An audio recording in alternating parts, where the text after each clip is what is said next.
Talagang totoo pala ang balita. Hindi ko lubos maisip na magagawa yon ng isang lalaki sa mismong araw ng kanyang kasal.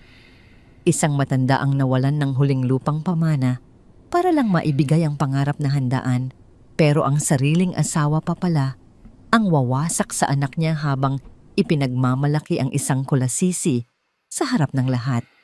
Grabe ang perang pinaghirapan sa ibang bansa para iligtas ang buhay ng biyenan. Naging puhunan lang pala para sa isang malaking kasinungalingan.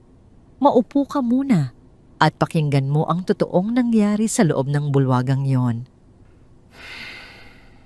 Ang malambing na musika ay pumuno sa isang marangyang ballroom ng isang kilalang hotel sa Makati ng gabing iyon. Ang gintong liwanag mula sa malalaking aranya ay tumatama sa mga mesang pinalamutian ng mga mamahaling puting rosas at mga kubyertos na kumikinang. 200 panauhin na nakasuot ng kanilang pinakamagarang kasuotan ang tahimik na nag-uusap habang ang mga waiter ay maingat na naghahatid ng mga baso ng alak. Ang halimuyak ng mga mamahaling pabango at sariwang bulaklak ay nanunuot sa buong bulwagan. Ito ay isang pagdiriwang na nagkakahalaga ng maraming sakripisyo at pangarap. Ngunit biglang tila huminto ang pag-ikot ng mundo. Ang mga masayang kwentuhan ay unti-unting namatay na parang mga kandilang sunod-sunod na hinipan ng malamig na hangin. Ang mga tinidor ay nanatiling nakabitin sa hangin. Ang mga ngiti ay napawi at napalitan ng pagkabigla. Ang lahat ng mga mata ay unti-unting napako sa gitna ng dance floor kung saan nagaganap ang isang eksenang hindi kailanman malilimutan ng sino mang naroon. Si Carlo, ang lalaking kakatapos lamang sumumpa ng walang hanggang pag-ibig sa harap ng altar, ilang oras na ang nakalilipas ay sumasayaw. Ngunit hindi ang kanyang asawa ang kanyang hawak. Mahigpit siyang nakayakap sa katawan ni Vanessa. Ang suot na pulang damit ni Vanessa ay tila isang sariwang sugat sa gitna ng isang sagrado at puting pagdiriwang. Ang bawat galaw ng babae ay puno ng pang-aakit habang ang mga kamay ni Carlo ay walang hiyang humahagod sa likuran nito, isang yakap na angkop lamang para sa mga taong may malalim at pribadong relasyon. Isang mapanuksong na ngiti ang sumilay sa mga labi ni Vanessa habang nakatingin sa paligid. Ang kanyang tinig ay sadyang nilakasan upang marinig ng mga panauhing nakaupo sa mga kalapit na mesa. Sinabi niya na tila siya ang tinanghal na tunay na nanalo sa gabing iyon. Ngumiti si Carlo at lalo pang inilapit ang katawan ng babae sa kanya. Ang kanyang sagot ay puno ng kayabangan na nagsasabing matagal na niyang alam na ganito ang magiging kahihinatnan ng lahat. At ito ay isa lamang usapin ng panahon. Sa mesa ng pamilya na matatagpuan, sa pinakaharap hindi mapigilan ni Aling Teresa ang pag-agos ng kanyang mga luha. Ang kanyang mga kulubot na kamay ay mahigpit na nakakuyom sa isang panyo na ngayon ay basang-basa na sa sobrang pag-iyak. Ang kanyang mga luha ay patuloy na pumapatak sa kanyang magandang damit na lavender, ang mismong damit na tinahin niya gabi-gabi para lamang makatipid sa paghahanda sa kasal ng kanyang kaisa-isang anak na babae. Ang kahihiyang idinudulot ng eksena ay tila isang matalim na patalim na sumusugat sa kanyang puso bilang isang ina. Nanginginig sa galit si Joanna habang pinagmamasdan ang nagaganap. Ang kanyang muka ay namumula sa matinding puot. Bulong niya sa ina ng kanyang matalik na kaibigan na hinding-hindi niya palalampasin ang ginagawang pambabastos ng lalaking iyon at tiyak na pagbabayaran nito ang lahat. Ang mga panauhin ay naging mga tahimik na saksi sa isang halo-halong pandidiri at pagkaakit sa iskandalo. May mga pasimpleng nagbubulungan sa likod ng kanilang mga baso ng alak. Ang iba naman ay umiiling na lamang, hindi makapaniwala sa lantarang kawalang hiyaan na nangyayari sa kanilang harapan. Walang sino man ang nagtangkang kumuha ng litrato o video. Tila ba lahat ay nakakaramdam ng matinding awa sa nobya. Narinig ng ilan ang palitan ng kuro-kuro ng mga bisita kung saan pinag-uusapan nila ang kalupitan ng lalaki at kung paano nito ginamit ang kanyang asawa upang umangat sa buhay para lamang itapon ito na parang isang basahan ngayong nakuha na niya ang kanyang mga gusto. Mula sa kanyang upuan bilang pangunahing ninang tahimik na nagmamasid si Doña Carmen. Ang kanyang suot na esmeraldang damit at mga kumikinang na diamante ay nagpapakita ng kanyang mataas na katayuan sa lipunan. Bilang isang makapangyarihang negosyante na nagpapahalaga sa dangal ng pamilya, hindi makikita sa kanyang mukha ang anumang emosyon. Ngunit ang kanyang mga mata ay nanlilisik habang sinusuri ang bawat detalye ng kawalang galang ni Carlo.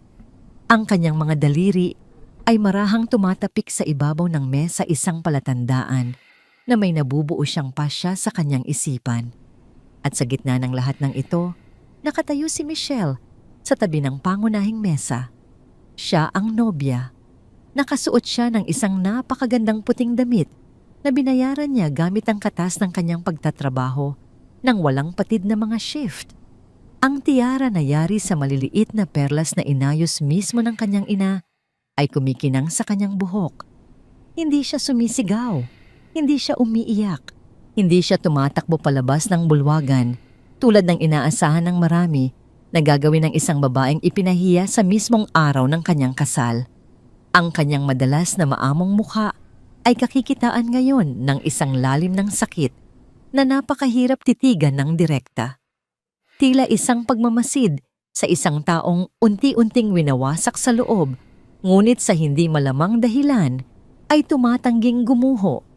Ang kanyang mga madilim na mata na dati ay laging nakatingin kay Carlo na may walang hanggang pag-ibig ay nagtataglay ngayon ng isang emosyong hindi mabasa ng sinuman.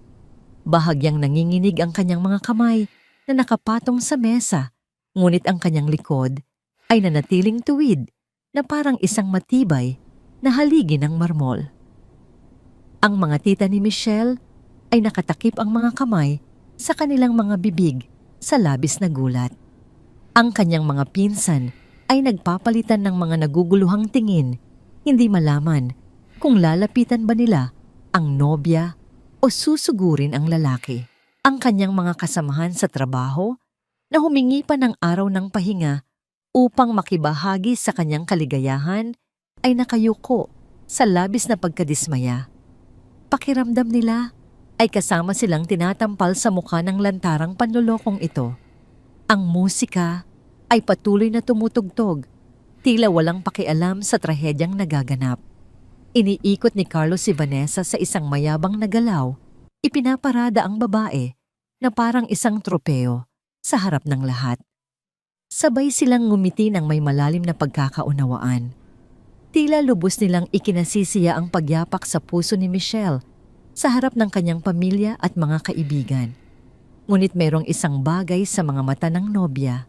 Isang bagay na hindi pa napapansin nina Carlo at Vanessa dahil masyado silang lulong sa kanilang malupit na tagumpay. Mayroong kakaibang kislap sa mga mata ni Michelle, isang nagbabadyang unos na hindi nagpapahiwatig ng pagsuko o pagtanggap sa pagkatalo. Isa itong mapanganib na emosyon na unti-unting nabubuo tulad ng isang bagyong nag-iipon ng lakas sa gitna ng karagatan bago tuluyang humampas sa lupa.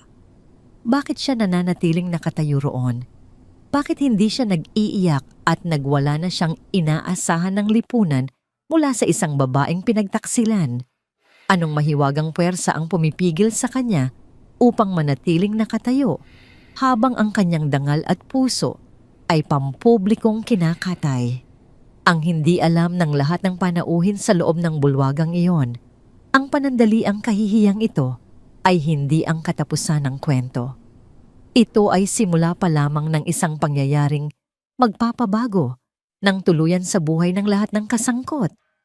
Sapagkat si Michelle ay hindi na ang kaparehong babaeng pumasok sa simbahan kaninang umaga na puno ng pag-asa, bulag na pag-ibig at pangarap na bumuo ng isang pamilya. Kung iniisip ni Carlo na maaari niyang ilibing ng buhay ang kanyang asawa sa mismong araw ng kanilang kasal.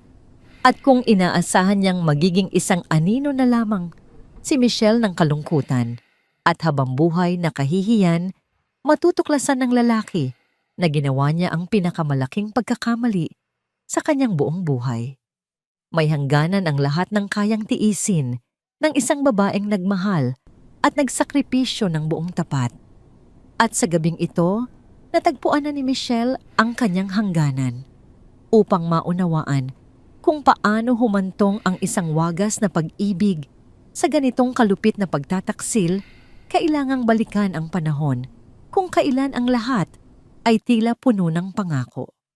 Ilang taon bago ang napakasakit na sayaw na ito, si Michelle ay isang babaeng handang ibigay ang lahat ang kanyang kinabukasan, ang kanyang mga naipon at ang kanyang buong pagkatao para sa isang lalaking inakala niyang sasalo sa kanya. Hindi niya alam na ang bawat sakripisyong ginawa niya ay siya ring mga hakbang na gagamitin ni Carlo upang tapakan siya papalayo.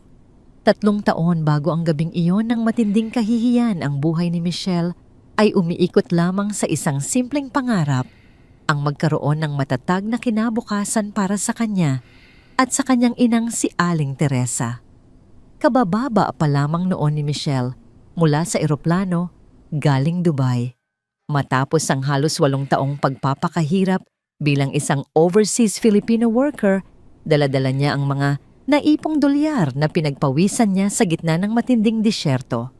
Ang bawat sentimo roon ay katumbas ng mga gabing hindi siya nakatulog dahil sa pangungulila, mga araw na nilalabanan niya ang sakit ng ulo para lamang pumasok sa trabaho, at ang mga Paskong mag-isa siyang kumakain ng hapunan habang ka-video call ang kanyang ina. Sa kanyang pagbabalik sa Pilipinas, natanggap siya bilang isang banqueting manager sa isang marangyang hotel sa Makati, isang posisyon na pinaghirapan niya mula sa pagiging simpleng serbidora.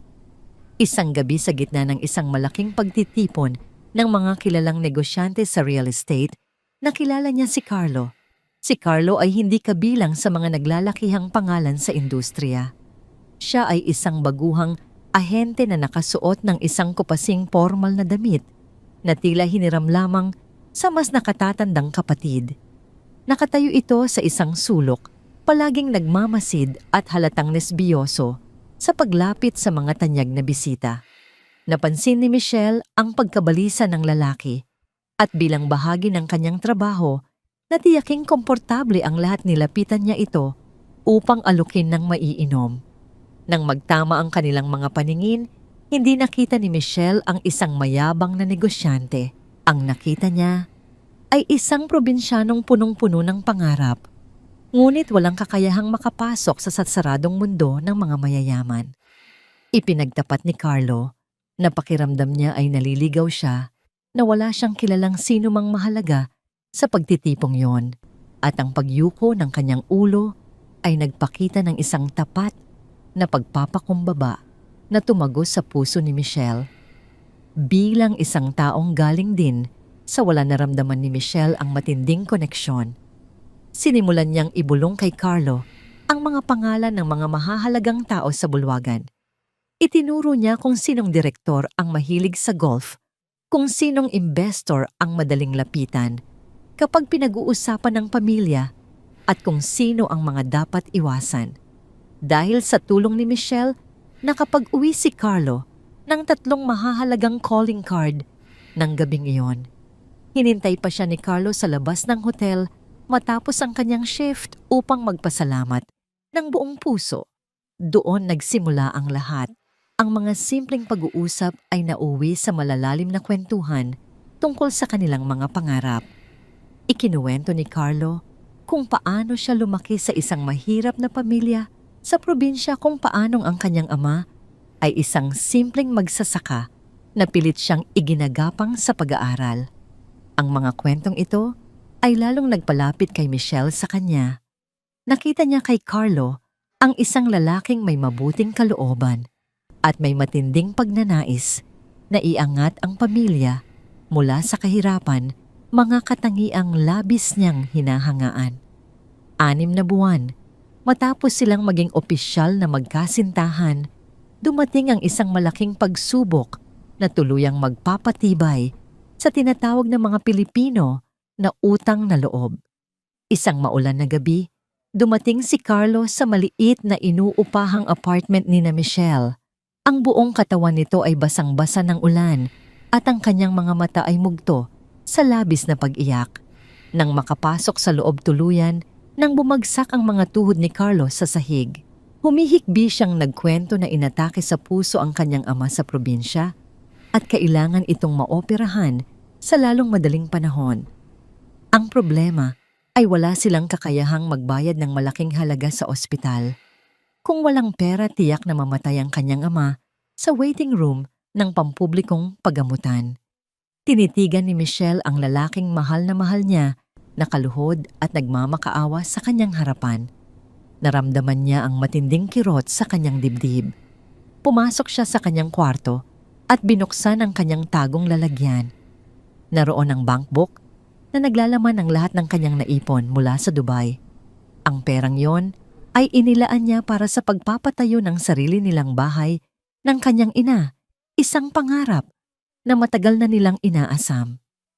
Ngunit nang makita niya ang kawalan ng pag-asa sa mga mata ni Carlo, nangibabaw ang kanyang pagmamahal. Ibinigay niya ang kabuuan ng kanyang ipon kay Carlo. Nang matanggap ng lalaki ang tseke, muli itong umiyak at niyakap ng mahigpit si Michelle. Sa pagitan ng kanyang mga luha, isinumpa ni Carlo sa harap ng Diyos at ni Aling Teresa na hinding-hindi niya kalilimutan ang kabutihang ito. Nangako siya na ibabalik niya ang bawat sentimo at pagdating ng panahon na umasenso siya, ituturing niya si Michelle na isang reyna. Ito ay isang pangakong nagtanim ng malalim na paniniwala sa puso ng babae na ang kanyang sakripisyo ay naging tulay para sa isang panghabang buhay na pagsasama. Matagumpay na naoperahan ng ama ni Carlo. Mula noon, pakiramdam ni Michelle ay hindi na lamang sila magkasintahan, kundi isang magkatuwang sa buhay na pinagbigkis ng isang napakalalim na utang na loob. Ngunit ang mga pangangailangan ni Carlo ay hindi natapos doon. Habang sinusubukan nitong umangat sa industriya ng real estate, naging madalas ang mga gastusin.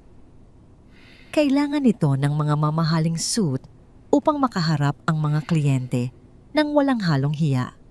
Kailangan nitong mag-enroll sa mga mamahaling seminar upang gumanda ang resume. Kailangan nitong mag-imbita ng mga potensyal na investor sa mga sikat na restaurant. Sa bawat pagkakataon, si Michelle ang lihim na nag-aabot ng pera. Nagdoble siya ng mga shift sa hotel. Nagpupuyat siya para lamang makakuha ng dagdag na bayad sa mga overtime. Tuwing may malalaking kaganapan sa hotel, maingat niyang kinukuha ang mga pangalan at detalye ng mga mahahalagang negosyante at ibinibigay ito kay Carlo kinabukasan upang magamit nito sa paghahanap ng kliyente. Si Michelle ang naging anino, ang tagapag-alaga, at ang lihim na makina sa likod ng unti-unting pag-angat ni Carlo sa korporasyon. Isang hapon, habang abala si Michelle sa pag-aayos ng mga upuan sa bulwagan, binisita siya ng kanyang matalik na kaibigang si Joanna. Dala ni Joanna ang ilang matatamis na tinapay mula sa kanyang sariling panaderya. Habang nakaupo sila sa isang tabi upang magpahinga, tinitigan ni Joanna ang namumutlang mukha at malalalim na eyebags ng kanyang kaibigan. Binalaan ni Joanna si Michelle na tila nauubos na ito. Pinunan niya kung paanong ang lahat ng kinikita ni Michelle ay napupunta lamang sa ambisyon ni Carlo at kung paanong ang lalaki ay tila nasasanay na sa ganitong kaayusan na parang may patago ito. Hinawakan ni Joanna ang malamig na kamay ng kaibigan at nagpahayag ng pagkabahala na sa sobrang pagpaparaya nito ay baka wala nang matira para sa sarili nitong kinabukasan. Ngunit pinagtanggol ni Michelle si Carlo na may banayad ng ngiti. Ipinaliwanag niyang bahagi ito ng kanilang pagtutulungan. Sinabi niya kay Joanna na kapag naging matagumpay si Carlo ang tagumpay nito, ay tagumpay din nilang dalawa. Ang pag-ibig para kay Michelle ay tungkol sa buong pusong pagsuporta hanggang sa maabot ng kanyang kapareha ang tuktok ng mga pangarap nito. Dumating ang araw na labis na hinihintay ni Michelle. Matapos ang halos 2 taon ng walang patid na sakripisyo at pag-aaral kung paano makisalamuha sa mataas na lipunan, gamit ang mga impormasyon ni Michelle, na-promote si Carlo bilang Senior Project Manager sa isang malaking kumpanya ng real estate. Pumasok na ito sa mundo ng mga ehekutibo. Nagsimula na itong magsuot ng mga damit na sadya at eksklusibong tinahi para sa kanya, at ang kanyang telepono ay walang tigil sa pagtanggap ng mga tawag mula sa mga kilalang tao.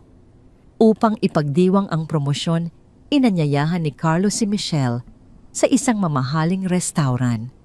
Inilabas nito ang isang maliit na kahon ng singsing na may manipis na disenyo. Ipinangako ni Carlo habang isinusuot yon sa daliri ni Michelle na balang araw ay papalitan niya iyon ng isang malaking diamante, ngunit palagi niyang tatandaan na si Michelle ang pinili niya noong mga panahong wala pa siyang anuman sa buhay. Hindi kailangan ni Michelle ng mga diamante. Ang makita ang pag-asa sa mga mata ng lalaking minamahal niya ay sapat na upang mapawi ang lahat ng pagod, ang mga nananakit na binti pagkatapos ng mahabang shift, at ang mga gabing umiiyak siya sa pag-aalala sa kanilang mga bayarin. Nang gabing iyon, matapos nilang ipagdiwang ang kanilang tagumpay, hinalikan ni Michelle si Carlo nang may pusong umaapaw sa pag-asa at kaligayahan. Inakala niyang ang mga paghihirap ay natapos na, at ngayon ay aanihin na nila ang mga bunga ng kanilang pagtutulungan. Ang hindi niya alam, ang mismong tagumpay na tinulungan niyang buuin gamit ang kanyang sariling dugo, pawis at salapi, ang siya ring magiging dahilan upang unti-unti siyang mabura sa buhay ng lalaking nangakong ituturing siyang isang reyna. Ang lalaking minsang nagmakaawa sa kanya sa sahig ng apartment ay malapit nang matutong ikahiya ang mismong mga kamay na sumagip sa kanya mula sa putik ng kahirapan. Ang pagbabago kay Carlo ay hindi nangyari sa isang iglap. Hindi ito isang mabilis na bagyo na sumira sa lahat ng pangarap ni Michelle, kundi isang tahimik na anay na unti-unting ngumatngat sa pundasyon ng kanilang relasyon nang hindi niya namamalayan. Nagsimula ito noong mga unang buwan, matapos makuha ni Carlo ang inaasam na posisyon bilang Senior Project Manager. Ang mga simpleng puna ay pinalabas na nag-ugat sa labis na pagmamalasakit at pagnanais na umunlad silang dalawa. Isang gabi matapos ang isang nakakapagod na shift sa hotel, inanyayahan ni Carlo si Michelle na kumain sa isang eksklusibong French restaurant sa Bonifacio Global City. Ang lugar ay pinalamutian ng mga kristal na aranya, makakapal na puting mantel, at mga nakahilerang kubyertos na kumikinang sa ilalim ng malambot na liwanag. Bagaman, sanay si Michelle na mag-ayos ng mga ganitong setup sa kanyang trabaho bilang banqueting manager, iba ang pakiramdam kapag siya na ang nakaupo bilang panauhin. Naging maingat siya sa bawat galaw niya. Nang ihain ang unang kurso, isang masilan na putahe ng isda, dumampot si Michelle ng tinidor na malapit sa kanyang kanang kamay. Bago pa man niya ito magamit, marahang inabot ni Carlo ang kanyang kamay at dahan-dahang inilapag ang tinidor. Sa isang mababang tinig na tila nagtuturo sa isang bata, ipinaliwanag ni Carlo na hindi iyon ang tamang kubyertos para sa isda, kundi ang isa pa, at ang hawak niya ay para sana sa salad. Ang tono ni Carlo ay kalmado, ngunit merong isang maliit na anino ng pagkabigo sa kanyang mga mata na agad na napansin ni Michelle. Isang maliit na hiya ang gumapang sa kanyang dibdib, ngunit pinili niyang ngumiti at sabihing mabilis naman siyang matuto at tiyak na mas magiging sanay siya kaysa kay Carlo pagdating ng panahon. Ngunit hindi natapos doon ang mga puna. Ang mga sumunod na linggo ay napuno ng mga patagong pagpuna tungkol sa kanyang pananamit at kilos. Isang hapon, habang nag-aayos si Michelle para sa isang hapunan kasama ang mga bagong kasamahan ni Carlo sa korporasyon, Isinuot niya ang kanyang pinakapaboritong dilaw na damit. Ito ang pinakamagandang damit na nabili niya mula sa kanyang unang bonus bilang manager at maingat niya itong itinago ng maraming taon. Paglabas niya ng kwarto, pinagmasdan siya ni Carlo mula ulo hanggang paa. Kunot noon itong tinanong kung wala ba siyang mas formal at mas eleganteng maisusuot. Naguluhan si Michelle at sinabing iyon ang damit na paborito rin ni Carlo noong mga nakaraang taon. Lumapit ang lalaki, hinawakan siya sa baywang nang medyo mahigpit kaysa sa kinakailangan at ipinaliwanag na ang mga taong makakasalamuhan nila ay mapanghusga sa panlabas na anyo. Idinagdag nitong ayaw niyang makaramdam ng hiya si Michelle o tingnan nito ng mababa ng mga kasamahan niya sa trabaho. Nang gabing iyon, iginiit ni Carlo na pahiramin si Michelle ng pera gamit ang kanyang bagong credit card upang bumili ng isang simpleng itim na damit sa mall. Habang nagbabayad ang lalaki, nakaramdam si Michelle na unti-unti siyang nagiging isang estranghero sa paningin ng lalaking pinagsilbihan niya. Sa bawat pag-angat ni Carlo, ang mga pagpuna ay naging mas madalas at hindi na ganoon katalim ang pagkakabuo ng mga salita. Ngunit ang epekto ay nananatiling masakit. Hindi nagtagal, umabot na rin sa paraan ng pananalita ni Michelle ang mga puna ng kanyang nobyo. Kinabukasan, pagkatapos ng isang mahalagang hapunan, kasama ang ilang matataas na ehekutibo, kinausap siya ni Carlo nang may halong pagkadismaya. Pinuna nito ang punto ni Michelle tuwing nagsasalita ng Ingles, lalo na kapag nagkakamali ito sa pagbigkas ng ilang mga teknikal na salita. Binigyang diin ni Carlo na ang mga ganitong maliliit na pagkakamali ay napapansin ng mga tao sa mataas na lipunan at nagiging dahilan upang hindi sila seryosohin.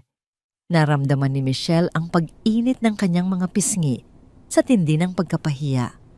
Siya na palaging mahusay sa pakikipag-usap sa mga panauhin sa hotel, kahit pa hindi siya nakapagtapos ng kolehiyo sa malaking universidad, ay biglang nakaramdam ng matinding pagiging mababa. Humingi siya ng paumanhin at sinabing hindi niya sinasadya ang mga pagkakamaling iyon. Hinalikan siya ni Carlo sa noo at sinabing maaari silang mag-ensayo ng magkasama dahil gusto nitong makita ng lahat kung gaano siya katalino. Ngunit ang sinasabing pag-e-ensayo ay naging isang walang katapusang serye ng pagtatama. Sa loob ng kanilang bahay sa kalye at kahit sa telepono, tila ba kailangang suriin ang bawat salitang lumalabas sa bibig ni Michelle bago ito tanggapin sa mundo ng lalaki. Ang pinakamabigat na dagok ay dumating isang gabi habang nanonood sila ng balita. Biglang nagtanong si Carlo sa isang seryosong tono kung hanggang kailan balak ni Michelle na magtrabaho sa hotel at mag-asikaso ng mga bisita at lamesa ng ibang tao. Ipinaliwanag niyang ang posisyon ni Michelle ay hindi na nababagay sa katayuan niya bilang isang sikat at umaangat na ehekutibo. Ayaw daw nitong malaman ng kanyang mga kliyente na ang mapapangasawa niya ay isang taong nagsisilbi ng pagkain at inumin sa mismong mga taong nakakatransaksyon niya. Nakaramdam ng turok sa dibdib si Michelle. Sinubukan niyang ipagtanggol ang kanyang trabaho. Idinidiin na marangal ang kanyang ginagawa at marami siyang sakripisyong ibinuhos doon. Ngunit malamig siyang pinutol ni Carlo. Iginigiit ng lalaki na sa mundo nila ngayon ang imahe ay lahat-lahat at hindi siya maaaring maging isang matagumpay na direktor kung ang nobya niya ay hindi kasing antas ng mga taong nakapaligid sa kanila. Ang bawat salita ay parang isang maliit na bato na unti-unting pumupuno sa puso ni Michelle na nagpapabigat sa kanyang paghinga. Subalit pinili niyang ngumiti at tumango, kinukumbinsi ang sarili na ang lahat ng ito ay bahagi ng proseso na gusto lamang ni Carlo ang pinakamabuti para sa kanilang dalawa. Kapansin-pansin na palaging may kasunod na matatamis na galaw ang bawat mabigat na kritisismo, mga pulang rosas, pagkatapos niyang punahin ang buhok ni Michelle na masyado raw simple o mga mamahaling tsokolate kapag napuna nito ang malakas na pagtawa ng kanyang inang si Aling Teresa sa pampublikong lugar. Sa panaderya ni Joanna, isang maliit ngunit mainit na lugar na amoy banilya at bagong lutong tinapay, nakahanap si Michelle ng kanlungan. Habang abala sila sa pag-aayos ng mga disenyo ng cake, madalas niyang ibinubunyag ang kanyang mga pagdududa at pagod. Isang hapon, prangkang kinausap ni Joanna ang kanyang kaibigan.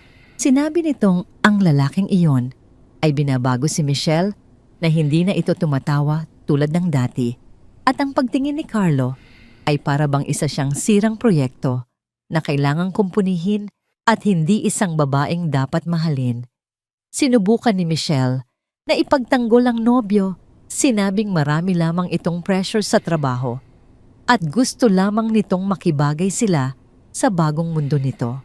Ibinaba ni Joanna ang hawak na spatula at tinitigan siya ng seryoso. Tinanong ng kaibigan kung sino ba ang nagbigay kay Carlo ng bagong mundong iyon.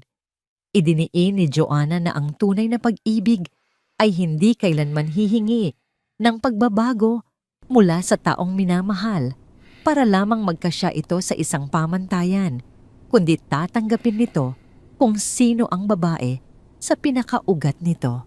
Kahit sa loob ng kanilang tahanan, tahimik ding napapansin ni Aling Teresa kung paano nag-iiba ang kanyang anak. Napapansin ng matanda kung paano tinitimbang ni Michelle ang bawat salitang sasabihin at kung paano ito palaging humihingi ng tawad para sa mga nakasanayang gawi. Isang gabi malungkot na ipinahayag ng ina na tila ninanakaw ng lalaking iyon ang saya ng kanyang anak, na hindi na ito kumakanta habang naliligo at palaging takot na magpahalata ng sariling emosyon. Niyakap lamang ni Michelle ang kanyang ina, hindi makahanap ng mga salitang ipapaliwanag kung bakit ang kapalit ng pag-ibig ay tila lalong nagiging mabigat bayaran araw-araw. Sa gitna ng lahat ng ito, nagsimulang makaramdam si Michelle ng malalim na pangangamba na may ibang dahilan kung bakit pilit siyang binabago ni Carlo. Isang gabi, habang mahimbing na, natutulog ang lalaki, nagising si Michelle dahil sa sunod-sunod na pag-ilaw ng telepono nito na nakapatong sa mesa. Walang pag-aalinlangang dinampot niya ang aparato at tiningnan ang screen. Nakita niya ang pangalan ng isang babae, direktor ng PR, Vanessa, at isang mensaheng nag-iwan sa kanya ng matinding kaba. Napakaganda ng gabing ito, kasama ka. Ligtas pa rin ang ating sikreto. Nanginginig ang mga daliri ni Michelle habang binabasa ang ilang naunang mensahe na hindi nabura. Ang bawat salita ay nagpapakita ng labis na pagiging malapit. Agad niyang ibinalik ang telepono sa mesa at nahiga ng nakatalikod kay Carlo. Pinipilit niyang kumbinsihin ang sarili na isa lamang itong pagkakamali at may simpleng paliwanag sa likod ng mga mensaheng iyon. Ibinabaon niya sa kaibuturan ng kanyang isipan ang natuklasan, tulad ng isang taong pilit na tinatakpan ng isang sugat. Kahit alam niyang lalo lamang itong lalala kapag hindi ginamot. Ang hindi niya alam, malapit na siyang harapin ng personal ng babaeng nagngangalang Vanessa, at ang pagtatagpong yon ang tuluyang magwawasak sa naiwang ilusyon ng pagmamahal na pinanghahawakan niya kay Carlo. Ang unang pagkakataong nakita ni Michelle si Vanessa ay sa malaking inaugurasyon ng isang mamahaling hotel sa Makati, isang proyektong mahigpit na pinaghirapan ni Carlo upang makuha.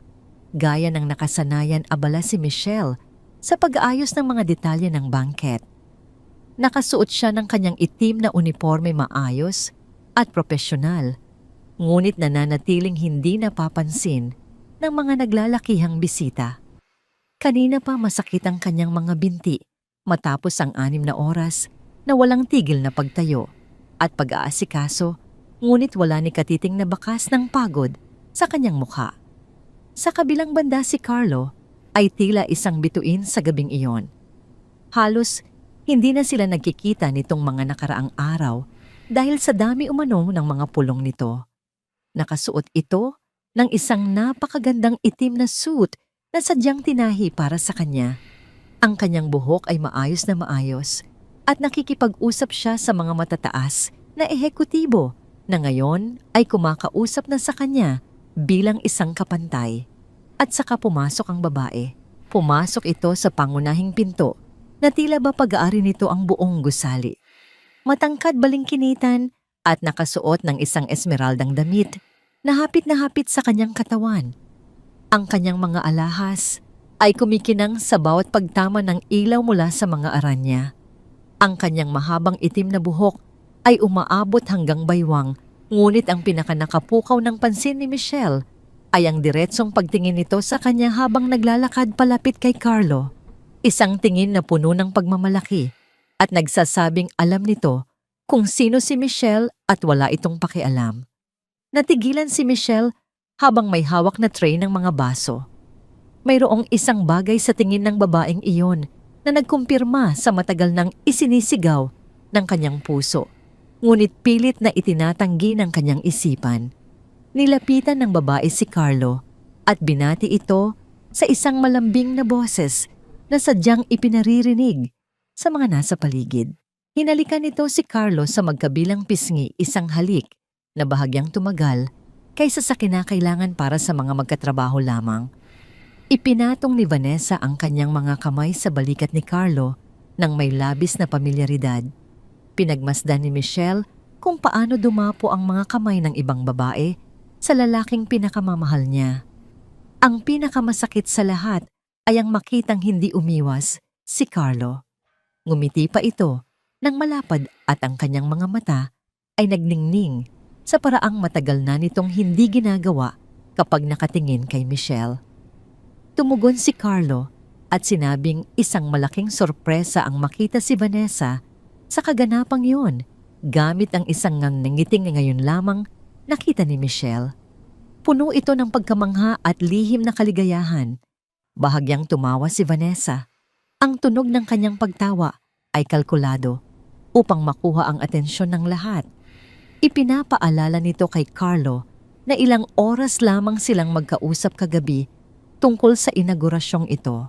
Ang kanyang mga mata ay muling dumapo kay Michelle na nanatiling nakatayo at parang naging yelo sa kinatatayuan dahil sa tindi ng sakit. Sa isang malupit na tono, idinagdag ni Vanessa na huwag sabihin ni Carlo na nakalimutan nito ang kanilang napag-usapan. Nang gabing iyon, hinintay ni Michelle si Carlo sa labas ng hotel gaya ng kanilang napagkasunduan. Lumabas ang lalaki nang halos 2 oras na huli sa usapan at halatang naiinis nang makita siyang naghihintay pa rin. Walang halik, walang yakap. Sinabi lamang nito na inakala niyang umuwi na si Michelle. Sa loob ng taxi, pauwi humugot ng lakas ng loob si Michelle at tinanong kung sino ang babaeng naka-esmeraldang damit. Mabilis at tila depensibong sumagot si Carlo. Ipinaliwanag niyang iyon ay si Vanessa ang bagong PR director na kinuha ng kumpanya upang ayusin ang kanilang pampublikong imahe. Idiniin nitong mahalaga ang babae para sa kanyang karera at walang personal na namamagitan sa kanila. Ngunit sa mga sumunod na linggo, si Vanessa ay naging isang palaging presensya sa bawat kaganapan. Palaging elegante, palaging nasa tabi ni Carlo, at palaging may nakatagong ngiti na tila may alam na sikreto. Nagsimulang mapansin ni Michelle ang isang padron. Sa tuwing naroon si Vanessa, nagbabago si Carlo. Nagiging mas malamig ito kay Michelle, ipinapakilala siya bilang fiancé nang hindi man lang binabanggit ang kanyang pangalan, na parang isa lamang itong walang kwentang titulo.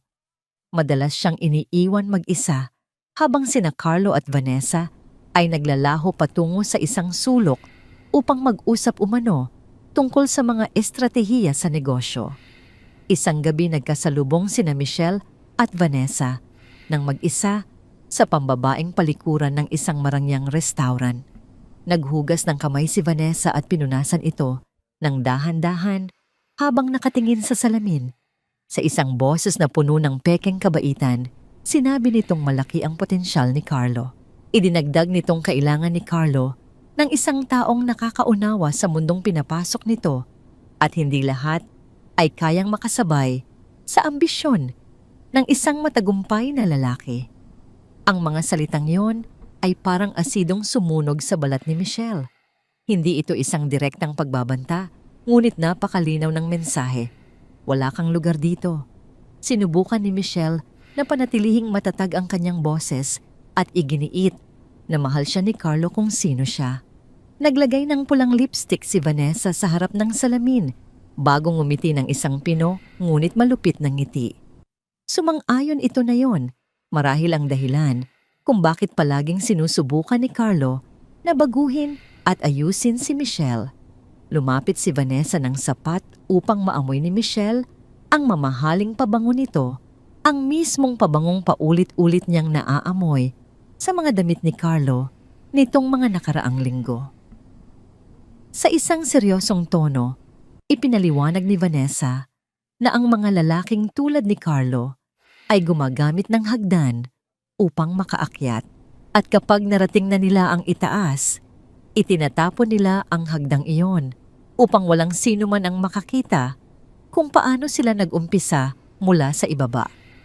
Nang ikwento ni Michelle kay Carlo ang paghaharap na iyon, ang reaksyon ng lalaki ay nagbigay ng matinding lamig sa kanyang buong pagkatao. Namula sa galit si Carlo at pabalang siyang tinanong kung bakit niya kinakalaban si Vanessa. Ipinaliwanag ni Carlo na anak si Vanessa ng isa sa pinakamayayamang miyembro ng investment board. Binalaan niya si Michelle na huwag magdulot ng gulo dahil lamang sa kanyang walang basehang selos. Tumayo si Michelle, nararamdaman ang pagguhit ng sakit sa kanyang dibdib. Iginiit niyang hindi iyon selos. Sinabi niya kay Carlo na lantarang nagbanta ang babaeng yon sa kanya. Huminga ng malalim si Carlo at ibinaling ang sisi kay Michelle. Gaslighting. Pinaratangan nito si Michelle na palaging nag-overreact at ganoon talaga makipag-usap si Vanessa sa lahat. Sinumbatan nito si Michelle na dahil sa kawalan nito ng kumpiyansa sa sarili, nakakakita ito ng mga kalaban kahit na mga katrabaho lamang ang mga iyon. Matigas na iniutos ni Carlo kay Michelle na matuto itong makibagay sa kanyang bagong mundo dahil kung hindi sinasabotahe raw ni Michelle ang kanyang karera at ang kanilang kinabukasan. Pagkatapos ng gabi-gabing pagtatalo, unti-unting napansin ni Michelle ang dumaraming kakaibang tawag sa telepono ni Carlo, mga mensaheng palihim na binabasa at mga biglaang pulong na palaging nagkakataon kung kailan naroon din si Vanessa. Ang pabango ng babae sa kanyang mga polo ay naging mas madalas kasama ng mga mantsa ng lipstick na isinusuumpa ni Carlo na galing lamang sa mantsa ng sarsa ng pagkain. Ipinaliwanag ng lalaki na normal lamang sa kanilang industriya ang magbeso at magyakap bilang pagbati. Isang hapon sa panaderya ni Joanna, habang nag-aayos sila ng fondant para sa isang wedding cake ng ibang kliyente, tuluyang bumigay si Michelle. Ang kanyang mga luha ay pumatak sa puting icing. Sa pagitan ng paghikbi, inamin na niya kay Joanna na nararamdaman ng kanyang buong pagkatao na may relasyon si Carlo at ang babaeng iyon. Ngunit sa tuwing kinokompronta niya ang lalaki, pinaparamdam nito sa kanya na siya ay nababaliw at masyadong praning. Hinawakan ni Joanna ang mga kamay ng kanyang kaibigan na nababalutan ng harina. Tiningnan niya ito ng seryoso at sinabing iyon ang tinatawag na gaslighting o pambabaligtad ng isip.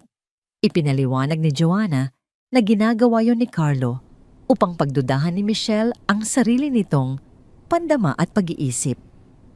Unti-unting ginagawa ni Carlo na isang estranghero si Michelle sa sarili nitong katawan. Ngunit para kay Michelle, siya ay tuluyan ng nakulong. Masyado na siyang nakumbinsi ng mga salita ni Carlo na wala siyang kwenta kung wala ang lalaki at ang lahat ng mayroon siya ngayon ay dahil sa pag-angat nito sa buhay kahit na ang totoo ay siya ang nagbuhos ng dugo at yaman para marating iyon. Habang palapit ng palapit ang araw ng kanilang kasal, patuloy ang mga paghahanda. Halos tapos na ang damit. Araw at gabi ang pagtatahi ni Aling Teresa upang makatipid. Ipinadala na ang mga imbitasyon. Nabayaran na ang paunang halaga para sa malaking bulwagan gamit ang katas ng ipon ni Michelle sa Dubai na matagal na niyang ibinigay kay Carlo. At sa bawat paglipas ng araw ang anino ni Vanessa ay lalong lumalaki at lumalamon sa lahat ng aspeto ng buhay ni Carlo, habang si Michelle ay unti-unting nagiging isang multo na lamang sa sarili itong kwento. Ang masaklap, hindi lamang ninanakaw ni Vanessa ang kanyang pwesto. Si Carlo mismo ang unti-unting nagbubura kay Michelle. Binura niya ito sa bawat pagpuna, sa bawat kritisimo at sa bawat tingin na puno ng pagkadismaya. Ginawa niya ang isang matapang at masipag na babaeng OFW na nagbigay sa kanya ng lahat upang maging isang walang imik at takot na anino, isang palamuti na lamang na kailangang pagtiyagaan hanggang sa matapos ang kanyang mga layunin. Ngunit ang mga senyales ng pagtataksil ay patuloy na naiipon tulad ng mga maitim na ulap bago ang isang mapangwasak na unos. Isang unos na nakatakdang sumabog sa mismong araw na inakala ni Michelle na magiging pinakamasaya sa kanyang buhay at magiging sandali kung kailan tuluyan niyang mapagtatanto na ang totoong pag-ibig ay hindi kailanman hihilingin sa kanya na patayin ang sariling pagkatao para lamang maging karapat-dapat dito. 2 buwan bago ang itinakdang kasal, ang mga hinala ay nagsimulang mamuo na parang maliliit na bato na unti-unting naging isang bundok na hindi na kayang balewalain. Bawat araw ay may bagong palatandaan, mga maliliit na detalye na pilit ipinapaliwanag ni Michelle sa kanyang sarili, kahit na ang kanyang puso ay sumisigaw ng katotohanang ayaw tanggapin ng kanyang isipan. Isang Huwebes ng gabi nagluto si Michelle ng isang espesyal na hapunan, ang paboritong sinigang ni Carlo. 2 oras siyang naghintay habang unti-unting lumalamig ang pagkain sa mesa. Bago pumasok ang lalaki, nagmamadaling inaalis ang kanyang kurbata. Humingi ito nang paumanhin, sinabing may biglaang pulong na tumagal ng sobra.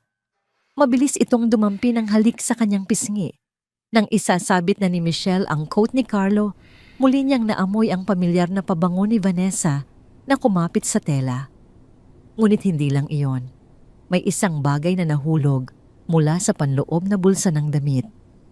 Isang pulang lipstick. Nanginginig ang mga kamay ni Michelle habang pinupulot ito mula sa sahig. Nang ipakita niya ito kay Carlo, hindi man lang kumurap ang lalaki. Ang kanyang sagot ay napakabilis, halos parang isang linyang matagal nang inensayo.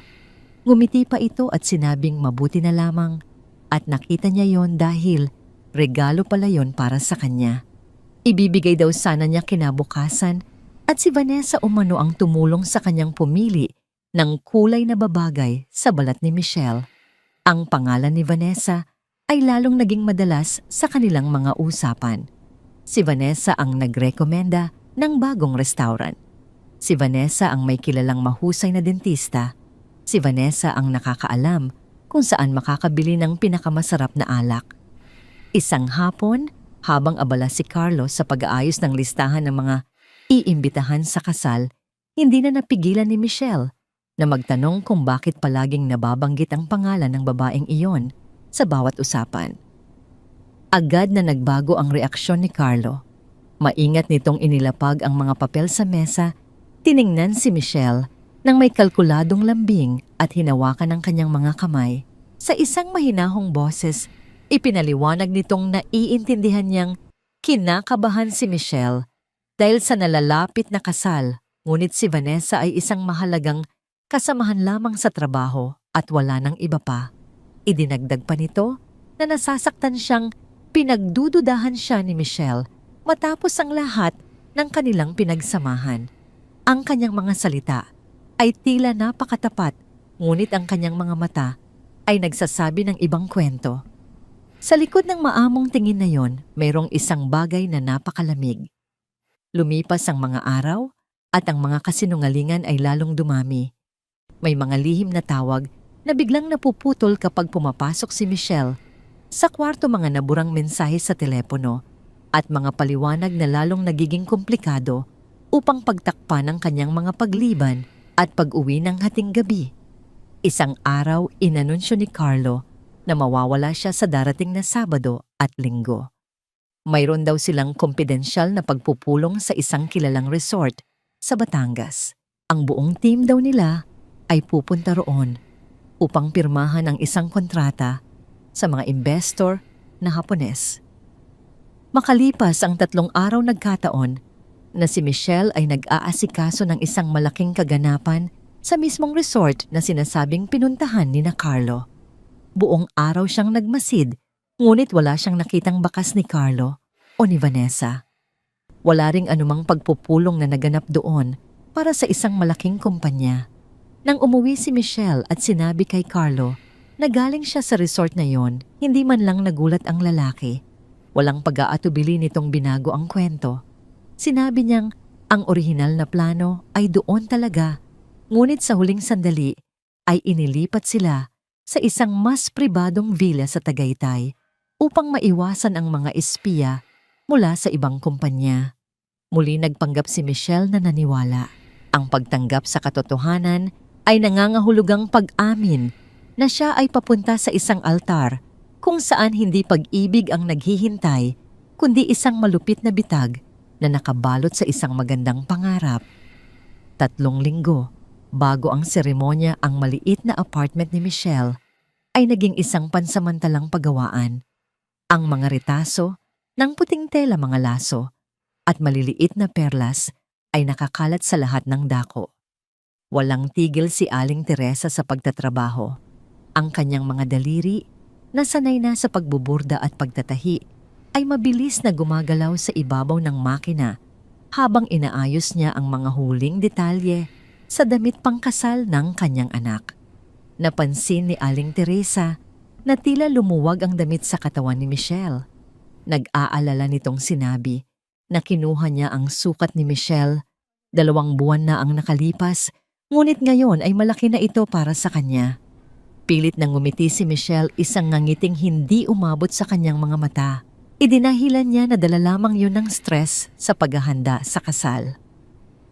Ang hindi niya sinabi ay may mga gabi na hindi niya kayang kumain habang pinapanood si Carlo na palihim na nagte-text sa ilalim ng mesa, napapangiti sa mga mensaheng hinding-hindi nito ipinapakita sa kanya. Ang araw ng kasal ay papalapit na, ngunit ang puso ni Michelle ay palayo ng palayo. Isang gabi, habang nag-aayos siya ng mga kumpirmasyon mula sa mga panauhin sa kanyang email, isang bagay ang nakakuha ng kanyang pansin. Isang email mula sa tindahan ng alahas kung saan nila binili ang kanilang mga singsing, nagkukumpirma ng pagbabago sa nakaukit sa loob nito. Hindi na Michelle at Carlo habang buhay ang nakasulat, gaya ng kanilang napagkasunduan. Ang nakaukit na lamang ay ang petsa ng kasal.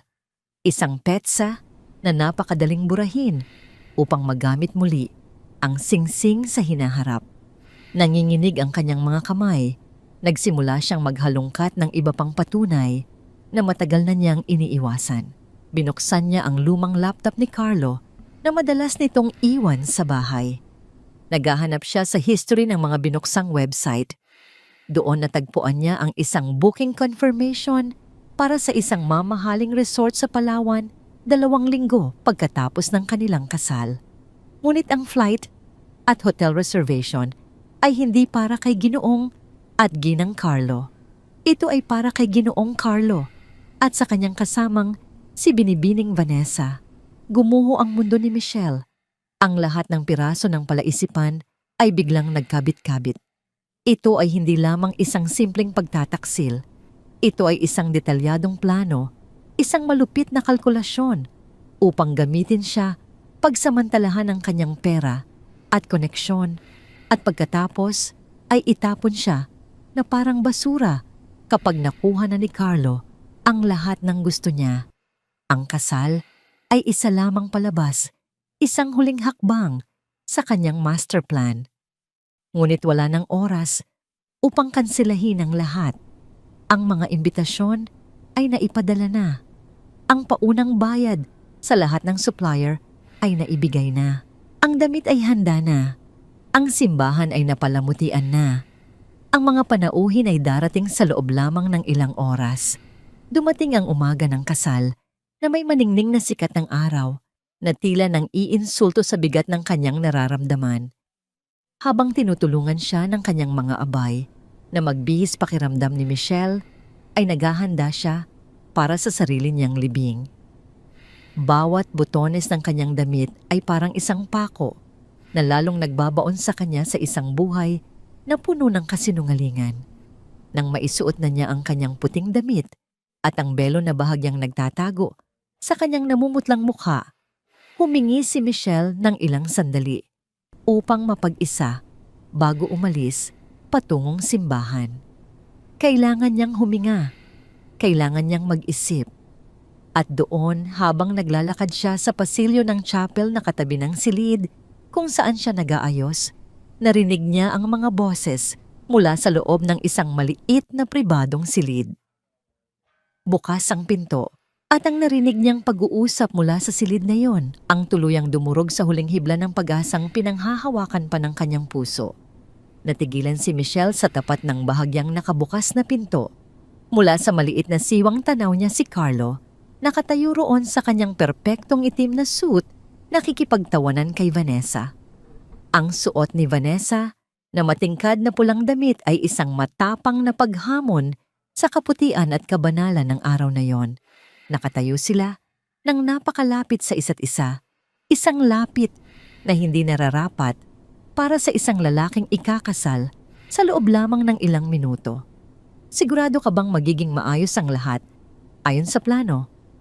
Naririnig ni Michelle ang tanong ni Vanessa. Ang boses nito ay puno ng pananabik habang inaayos ang kurbata ni Carlo na may pamilyar na kilos na tila matagal na nitong ginagawa. Hindi kaya siya aatras sa huling sandali. Ang narinig na tugon ni Carlo ang siyang pinakamasakit sa lahat. Hindi ito isang tawang kinakabahan o puno ng pagsisisi.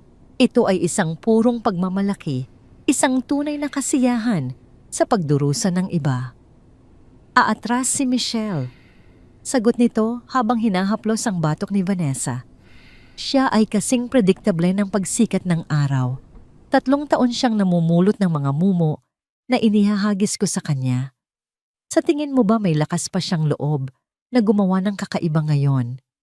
Isang mapanuksong na ngiti ang sumilay sa mga labi ni Vanessa habang lalo pang inilalapit ang katawan kay Carlo. Hindi ko pa rin maintindihan kung bakit kailangan mo pang ituloy ang farsang ito. Nakuha mo na ang posisyon na gusto mo. Ang mga koneksyon lahat na. Kumuha si Carlo ng isang baso ng champagne mula sa kalapit na mesa at uminom bago sumagot. Dahil kapaki-pakinabang ito mahal ko, napakakapaki-pakinabang. Si Doña Carmen, anya tinutukoy ang kanilang pangunahing ninang, ay may kahinaan sa mga kwento ng pag-ibig ng mga taong masisipag. Humahanga siya sa ideya ng isang lalaking hindi nakakalimot sa kanyang pinanggalingan. Gumawa ito ng isang mapanuyang kilos gamit ang kanyang kamay. At diyan pumapasok sa eksena si Michelle, ang perpektong serbidora na sumuporta sa akin noong nagsisimula pa lang ako.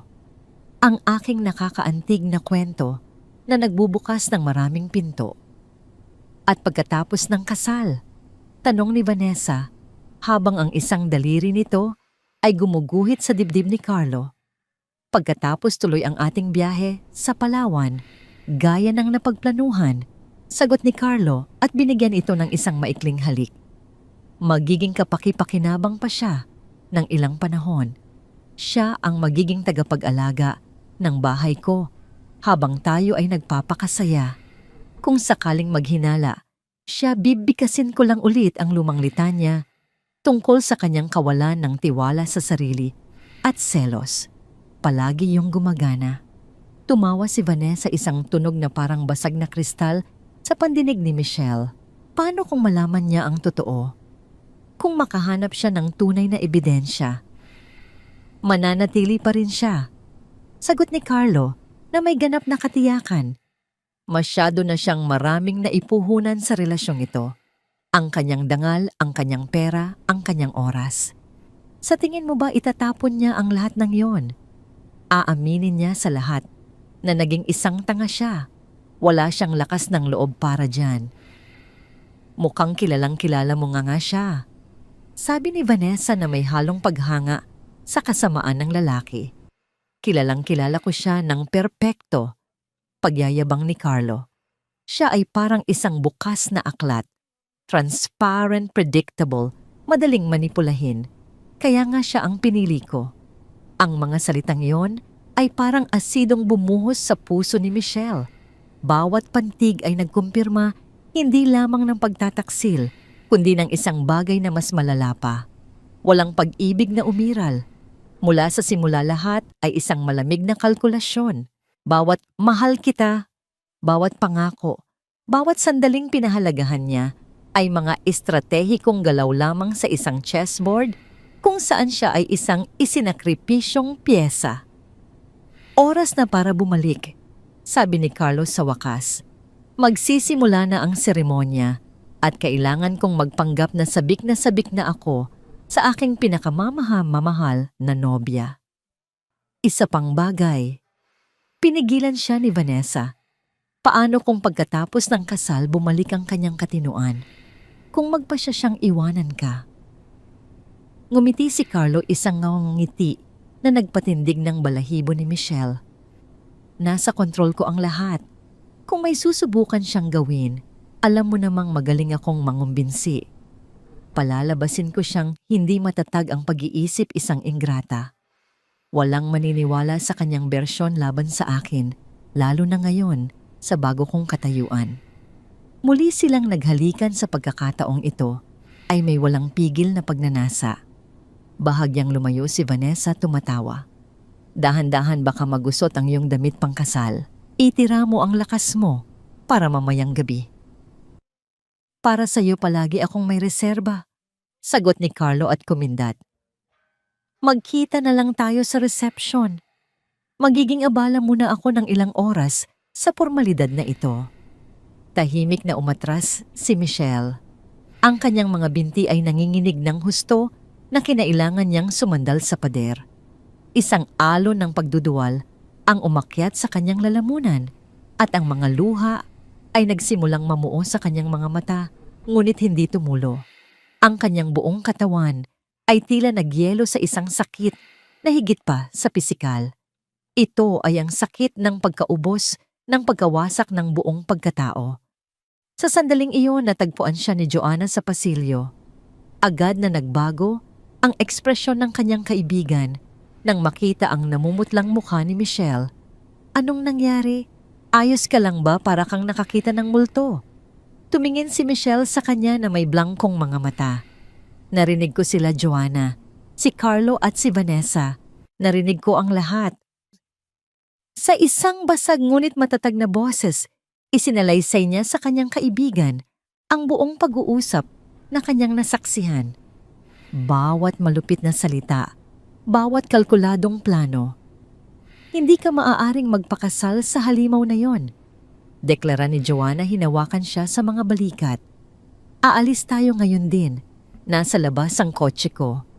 Ngunit may isang kakaibang nangyayari sa loob ni Michelle. Ang matinding sakit ay unti-unting nagiging ibang bagay. Isang malamig na kalinawan. Isang determinasyon na hindi pa niya naramdaman kailanman. Kung aalis ako, ngayon siya ang mananalo.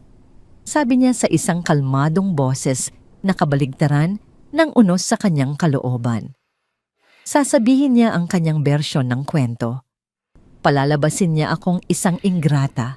Lahat sila ay maniniwala sa kanya. Ano namang pakialam mo? Hayaan mo siyang sabihin ang gusto niya.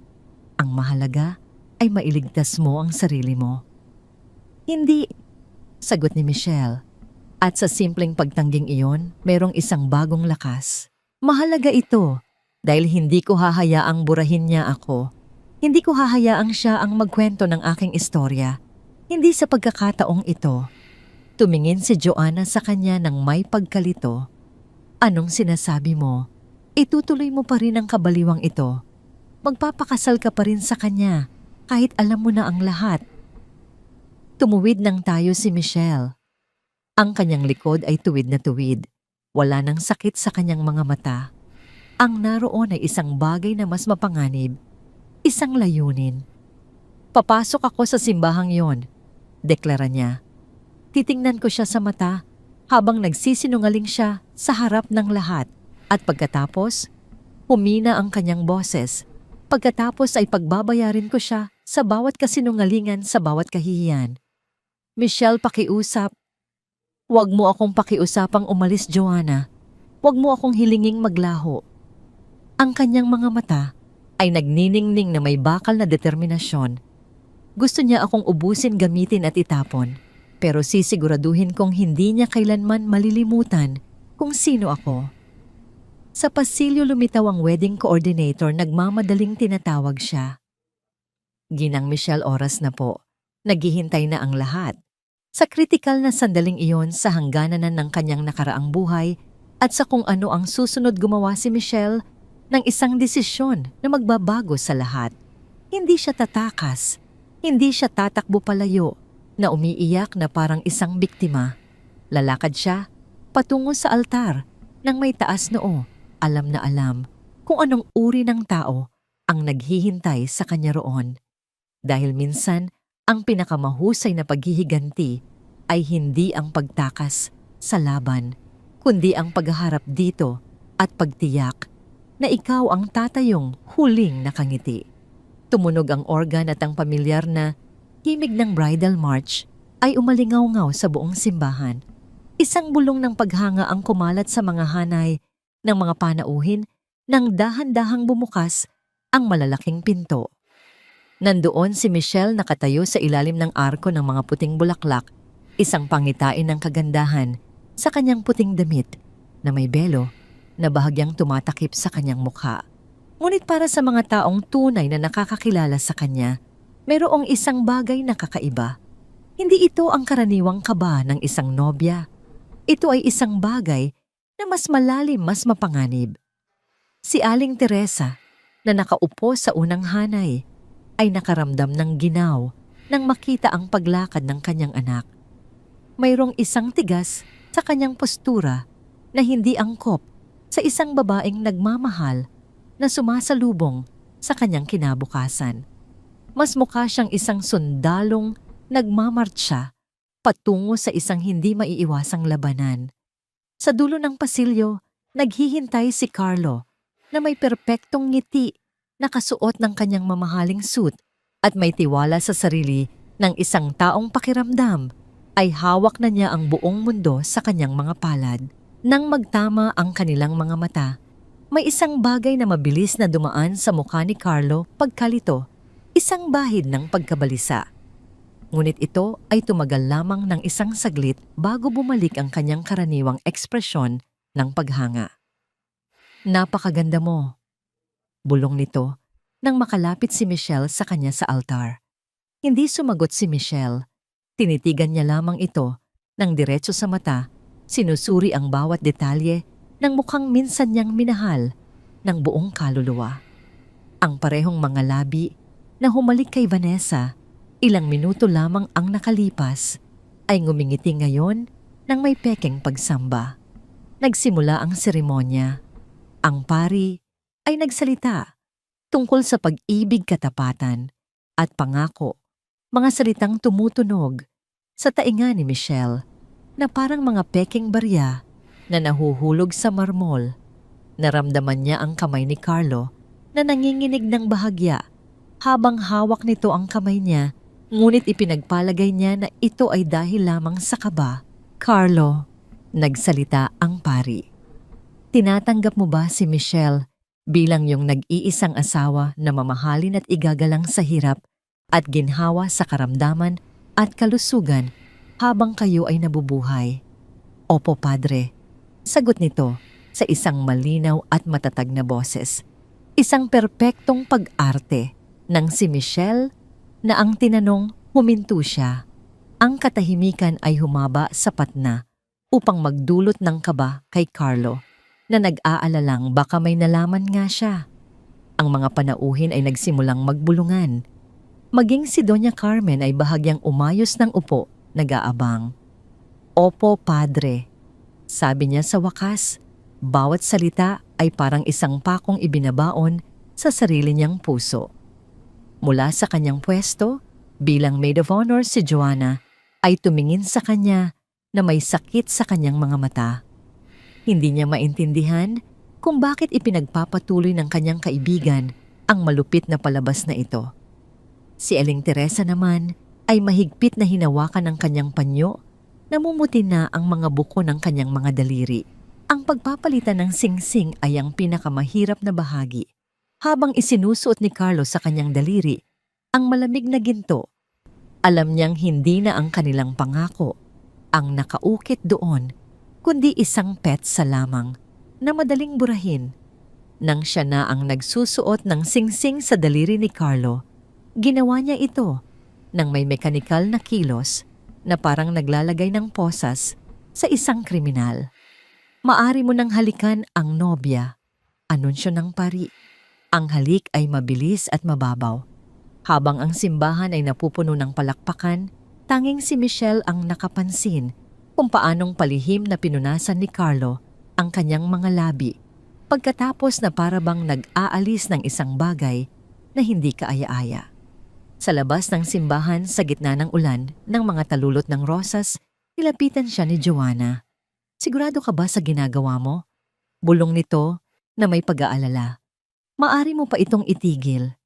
Simula pa lang ito. Sagot ni Michelle na may nakakakilabot na katahimikan. Kailangan ko ng patunay, Joanna. Isang patunay na hindi niya kayang itanggi sa harap ng lahat. Sa reception hall, habang nagsisimulang dumating ang mga bisita, pinagmasdan ni Michelle ang bawat detalye gamit ang mga bagong mata. Hindi na siya isang kinakabahang nobya. Siya ay isang strategist na kinakalkula ang kanyang susunod na hakbang. Napansin niya kung paano pumasok si Vanessa sa bulwagan, kumikinang sa kanyang pulang damit at binabati ang mga bisita na para bang siya ang punong abala. Nakita niya ang mga palihim na tinginan nila ni Carlo kapag inaakala nilang walang nakatingin. Mga maliliit na kilos, mga ngiting may pagkakaintindihan, mga di sinasadyang pagdampi ng mga kamay kapag nagkakasalubong sila. Napansin din niya ang isa pang bagay. Hindi na sila ganoon kaingat.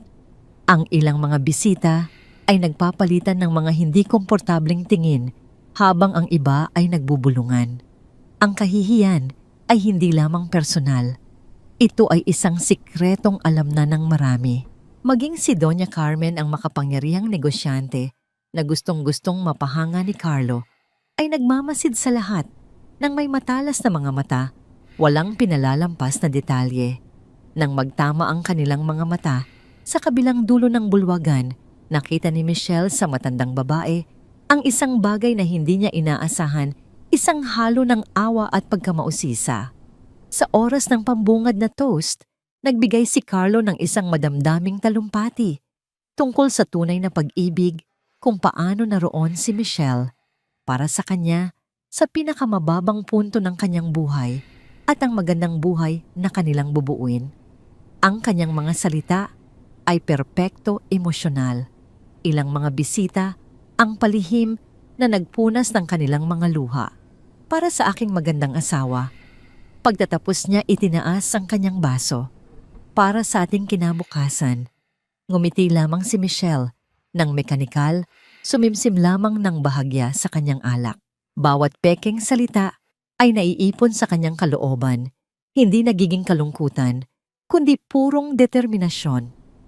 Habang naghahapunan, habang abala si Carlo sa pakikipag-usap sa mga mahahalagang bisita at halos hindi na siya pinapansin gumawa ng desisyon si Michelle. Hindi siya magiging isang pasibong biktima na inaasahan niya. Kung pumasok siya sa simbahang iyon, kung binigkas niya ang mga sumpang iyon, ito ay hindi dahil sa kahinaan o takot. Ito ay dahil kailangan niyang naroon upang isagawa ang sarili niyang hustisya. Tumayo si Michelle at nagdahilang pupunta sa palikuran. Lumapit siya kay Joanna na nag-aayos ng mga dessert sa isang gilid. "Kailangan ko ang tulong mo," bulong niya. Alam ko kung saan iniiwan ni Vanessa ang kanyang telepono at bagtuwing may mga ganitong okasyon, nakita ko siyang inilagay iyon sa staff room sa isang locker na sa tingin niya ay lihim. Anong binabalak mo, Michelle? Tanong ni Joanna, sabay na nababahala at naiintriga. Kailangan ko ng patunay, sagot ni Michelle. Ang mga bisita ay kasalukuyang abala sa kanilang pangunahing putahe. Ito ang perpektong pagkakataon.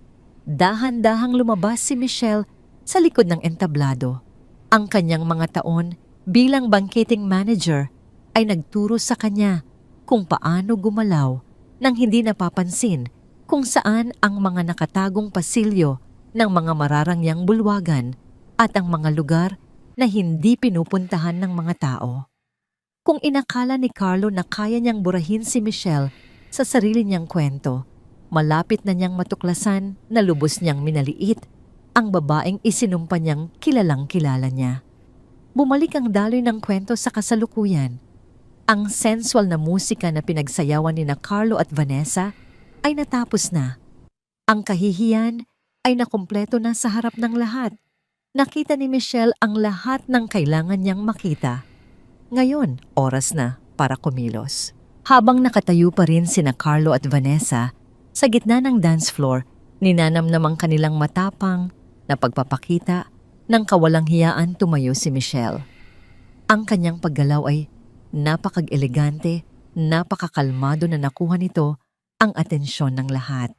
Sa isang matatag na lakad, nagtungo siya sa gitna ng dance floor kung saan kasisimula pa lamang nilang maghiwalay. Ang puting damit ni Michelle ay isang matalim na kaibahan sa mapanuksong pulang damit ni Vanessa. Ang nobya at ang kerida, magkaharap habang si Carlo ay nasa gitna nila, biglang namutla. Ang buong bulwagan ay napuno ng isang ganap na katahimikan. Ang tensyon ay halos mahahawakan na. Lahat ay naghihintay ng sigawan akusasyon, marahil kahit pisikal na komprontasyon. Sa halip ginawa ni Michelle ang pinakahindi inaasahan. Ngumiti siya. Isang ngiti na hindi umabot sa kanyang mga mata na ngayon ay dalawang madilim na balon ng determinasyon. Napakagandang paraan para tapusin ang ating kasal, hindi ba, Carlo? Sabi niya sa isang malinaw at matatag na boses na umalingaw-ngaw sa buong bulwagan. Natigilan si Carlo biglang napagtanto na nakagawa siya ng isang napakalaking pagkakamali. Ang babaeng akala niya ay kaya niyang kontrolin ay hindi na ang babaeng kilala niya. Michelle, ako. Nagsimula siyang magsalita, desperadong naghahanap ng isang palusot. Ngunit itinaas ni Michelle ang kanyang kamay. Ang kanyang mga salita ay kalmado, ngunit may bigat na parang bakal. Hindi, mahal ko. Ngayon ako naman ang magsasalita. Habang ang mga panauhin ay abala sa kanilang masasarap na pagkain at ang malambing na musika ay pumupuno sa bulwagan, si Michelle ay gumagalaw na may pekeng ngiti.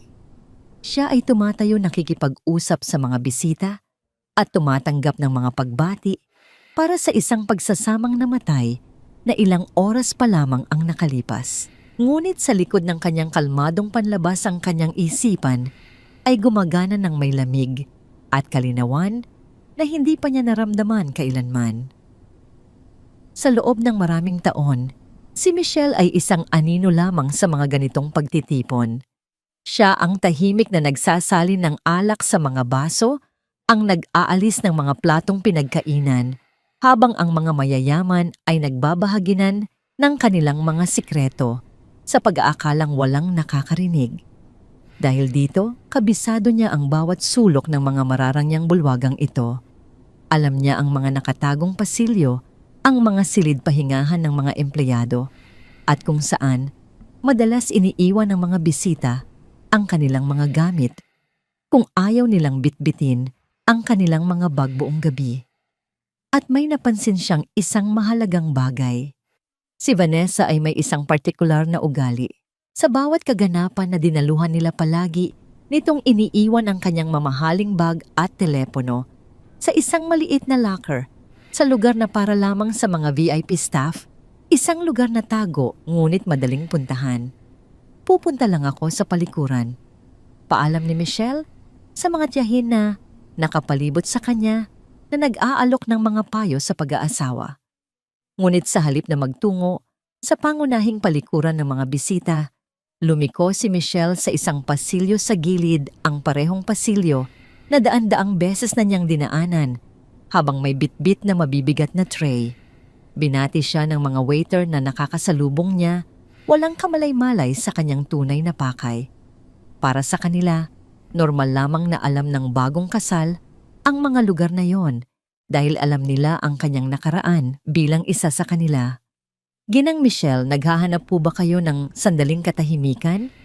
Tanong ng isang matandang serbidor na nakakakilala sa kanya. Tumugon si Michelle ng isang nangiting hindi umabot sa kanyang mga mata. Napakaraming taong gustong kumausap sa akin. Kailangan ko lang huminga ng maluwag. Naiintindihan ko po kayo. Gamitin ninyo ang maliit na opisina kung gusto ninyo. Walang tao roon ngayon. Sa isang tiyak na lakad, nagtungo si Michelle sa lugar ng imbakan kung saan nakita niyang iniwan ni Vanessa ang kanyang mga gamit kanina. Gaya ng inaasahan niya na roon sa isang mataas na estante, bahagyang natatakpan ng ilang mga kahon, ang isang makintab na itim na bag na gawa sa balat ng buwaya. Katabi nito ang isang telepono na pinakabagong modelo. Bahagyang nanginig ang kanyang mga kamay nang abutin niya ang telepono. Sa kanyang swerte, walang password ang screen. Iniwan ito ni Vanessa sa silent mode, ngunit aktibo marahil ay nag-aabang ng mahahalagang mensahe. Ang natagpuan niya sa loob ay isang malupit na panunuya sa lahat ng kanyang sakripisyo. May mga litrato nila ni Carlos sa mga mamahaling hotel, sa mga eksklusibong restaurant at maging sa loob ng apartment na ibinabayad ni Michelle. Mayroon ding mga mensaheng puno ng mga pribadong biruan at matatamis na tawagan na hinding-hindi ginamit ni Carlo para sa kanya. Ngunit ang pinakamatibay na ebidensya ay isang voice message na ipinadala ni Carlo kaninang umaga lamang bago ang seremonya. Handa na ang lahat para sa palabas mamaya. Pagkatapos ng seremonya, dumistansya ka muna. Alam mo na kung paano ito gumagana. Kapag nakatakas na ako sa mga picture taking kasama ang pamilya, hahanapin kita agad. Mahal kita. Ikaw lang. Ang boses ni Carlo ay kalmado, halos masaya, na parang isang taong nagsasalita tungkol sa isang nakakainis, ngunit kinakailangang gawain at hindi tungkol sa sarili niyang kasal. Sa kamangha-manghang katatagan, ginamit ni Michelle ang sarili niyang telepono upang kunan ng litrato ang mga pinakakompromitong mensahe. Maingat niyang inirecord ang audio message at sistematikong idinokumento ang bawat ebidensya ng pagtataksil. Isang pamilyar na boses ang nagpatigil sa kanya. Nakatayo sa pintuan si Joanna, nakatingin sa kanya nang may halong pag-aalala at paghanga. Tinitiyak ko lang ang aking kinabukasan. Sagot ni Michelle na may lamig na ikinagulat nilang dalawa. Kailangan ko ng mga patunay na hindi niya kayang itanggi pagdating ng tamang oras. Lumapit si Joanna at sumilip sa likuran ni Michelle. Nakita niya ang mga litrato at mensahe sa screen ng telepono. Ano ang plano mo? Tanong ni Joanna. May sapat ka ng ebidensya para ipahiya siya sa harap ng lahat. Tumingin si Michelle sa kanyang kaibigan na may hindi natitinag na determinasyon. Ayokong ipahiya lang siya, Joanna. Gusto ko siyang wasakin. Gusto kong mawala sa kanya ang lahat ng nakuha niya sa pamamagitan ng paggamit sa akin. At para mangyari iyon, kailangan ko muna siyang pakiramdaman na ligtas siya. Kailangan kong paniwalain siyang nanalo na siya. Bumalik sila sa bulwagan na parang walang nangyari. Mula sa pangunahing mesa, kasama sina Aling Teresa at Joanna bilang kanyang pananggalang, pinanood ni Michelle ang bawat galaw. Hindi niya pinalampas ang bawat detalye kung paanong si Carlo na lalong nagiging kampante dahil sa epekto ng alak ay unti-unting lumalapit kay Vanessa. Hindi na nila sinusubukang magtago. Ang kanilang mga tawanan, ang mga di sinasadyang pagdampi, ang kanilang mga tinginang may pagkakaintindihan ay kitang-kita na para sa sino mang magmamasid. Ang walang hiya bulong ni Aling Teresa, kinukuyom ang kanyang serbilyeta hanggang sa mamuti ang kanyang mga daliri. Sa sarili mong selebrasyon, anak, paano niya nagagawang maging ganito kalupit dahil naniniwala siyang kaya niyang gawin ito nang walang kahihinatnan. Sagot ni Michelle na may nakakakilabot na katahimikan. Palagi siyang ganyan. Kinukuha niya ang gusto niya at itinatapon ang hindi na niya kailangan. Nagsimulang tumugtog ang orkestra ng isang sensual na bachata, isa sa mga kantang nag-aanyaya ng pisikal na paglalapit. Ang dance floor ay napuno ng mga mag-asawang gumagalaw sa mapang-akit na ritmo. At saka ito nangyari. Si Carlo, na lubos ng nabulag ng alak at ng sarili niyang kayabangan, ay hinawakan si Vanessa sa baywang at dinala ito sa gitna ng dance floor. Hindi ito isang sinasadya o mahiyaing kilos. Ito ay sinadya pampubliko at mapanghamon. Tila ba gusto niyang ipakita sa lahat at lalo na kay Michelle kung sino talaga ang mahalaga para sa kanya. Isang hindi natural na katahimikan ang bumalot sa bulwagan habang ang mga bisita ay nanonood. Nang may pagkasindak, dahan-dahang lumuwag ang dance floor, iniwan sina Carlo at Vanessa bilang nag-iisang bida sa gitna. Ang kanilang mga katawan ay gumagalaw ng may pamilyaridad na nagmumula lamang sa isang pinagsasaluhang pagtatalik. Ang kanyang mga kamay ay nagmamay-aring humahagod sa likod nito. Ang kanilang mga mukha ay napakalapit na halos magkadikit na. Sa huli ako pa rin pala ang nanalo. Bulong ni Vanessa sapat na malakas upang marinig ng mga kalapit na mesa. Palagi kong alam na ganito ang mangyayari. Sagot ni Carlo, ang kanyang boses ay bahagyang garalgal dahil sa alak. Isang usapin lamang ng panahon. Sa mesa ng pamilya, tahimik na humihikbi si Aling Teresa. Habang niyayakap siya ni Joanna, ang mukha ng kaibigan ni Michelle ay napuno ng galit na pilit pinipigilan. Tapos na ang paghihintay. Bulong ni Joanna, gumawa ng kilos para tumayo. Ilalagay ko sa lugar ang walang hiyang yan. Ngunit isang kamay ang pumigil sa kanya. Ang kamay ni Michelle ay may nakakagulat na higpit. Huwag pa, utos niya sa isang boses na hindi tumatanggap ng pagtutol. Ito mismo ang kailangan kong gawin niya. Mula sa kanyang mesa si Doña Carmen ay nanonood na may ekspresyon ng ganap na pandidiri. Ang kanyang mga mata ay nagpapalipat-lipat mula sa magkaparehang walang hiyang sumasayaw patungo sa nobya na nakaupo ng may hindi natitinag na dignidad. Kinuha ng makapangyarihang negosyante ang kanyang telepono, nag-type ng isang maikling mensahe at muling ibinalik ito sa kanyang bag. Ang kanyang desisyon ay nabuo na. Ang bulong-bulungan ay kumalat sa bulwagan na parang apoy sa tuyong damo. Hindi ko pa nakita ang ganitong kahihiyan.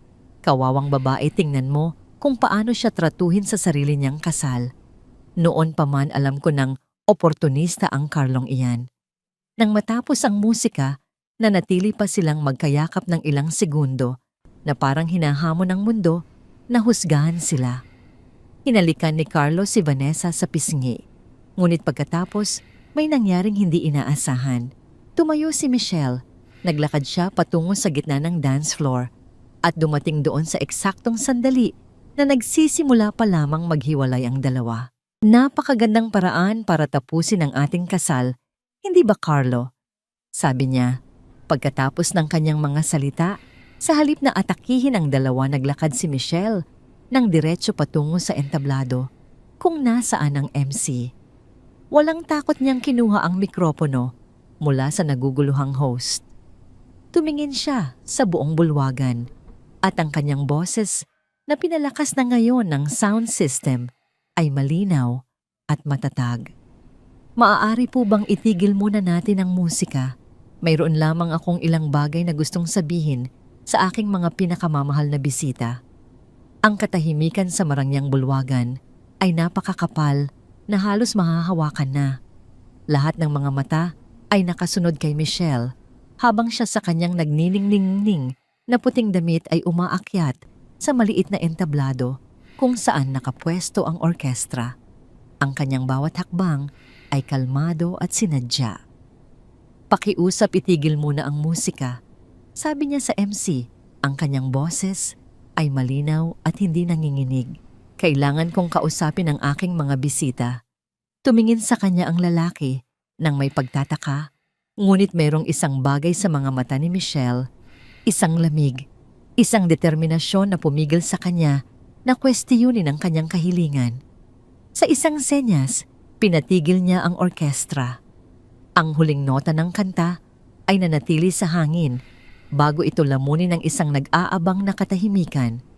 Sa gitna ng dance floor, si Carlo ay nagpupumilit na itago ang isang halo ng inis at kayabangan.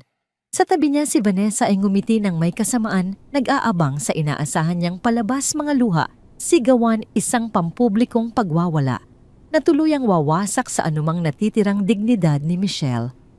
Tumayo si Aling Teresa na babahala sa maaring gawin ng kanyang anak sa kalagayang yon.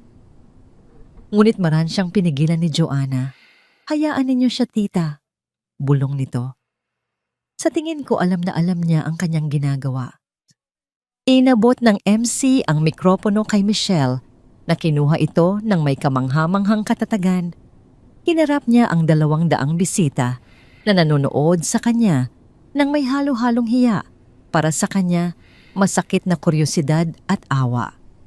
Magandang gabi sa inyong lahat. Simula niya. Ito ay isang napaka-emosyonal na araw. Gumawa ng hakbang si Carlo, tila sasaluhin ang sitwasyon. Mahal, baka dapat manatili ka lang dyan sa kinatatayuan mo, Carlo. Putol ni Michelle, sa kanya ang kanyang boses ay kalmado, ngunit may bigat na parang utos. Sa unang pagkakataon, hindi ikaw ang magsasalita para sa akin. Ang buong bulwagan ay napigil ang hininga. Walang sino man ang nakarinig ng ganoong tono mula sa malumanay at masunuring si Michelle. Tila ba ibang babae ang pumalit sa kanya, isang babaeng may gulugod na bakal at mga matang hindi na nagmamakaawa para sa pag-ibig, kundi humihingi ng respeto. Lumapit si Vanessa kay Carlo, bumulong sa kanyang tainga, ngunit sapat na malakas para marinig ng mga kalapit na mesa. Pinapahiya niya ang sarili niya. Hayaan mo siyang malunod mag-isa. Isang maliit na ngiti ang sumilay sa labi ni Michelle, isang nangiting hindi umabot sa kanyang mga mata. Huwag kang mag-alala, Vanessa. Magkakaroon ka rin ng pagkakataong magsalita. Mahaba pa ang gabi at marami tayong kailangang linawin. Ang mga panauhin ay nagpapalipat-lipat ng tingin sa pagitan ng tatlo na parang nanonood ng isang mabilis na laro ng tennis. Mula sa kanyang mesa, si Doña Carmen ay nanonood. Nang may papalaking interes, isang bahagyang ngiti ng pag-apruba ang naglalaro sa kanyang mga labi. Bago ako magpatuloy, sabi ni Michelle, ang kanyang boses ay lalong nagiging matatag sa bawat salita. Gusto kong hilingin sa aking asawa na umakyat dito sa entablado kasama ko.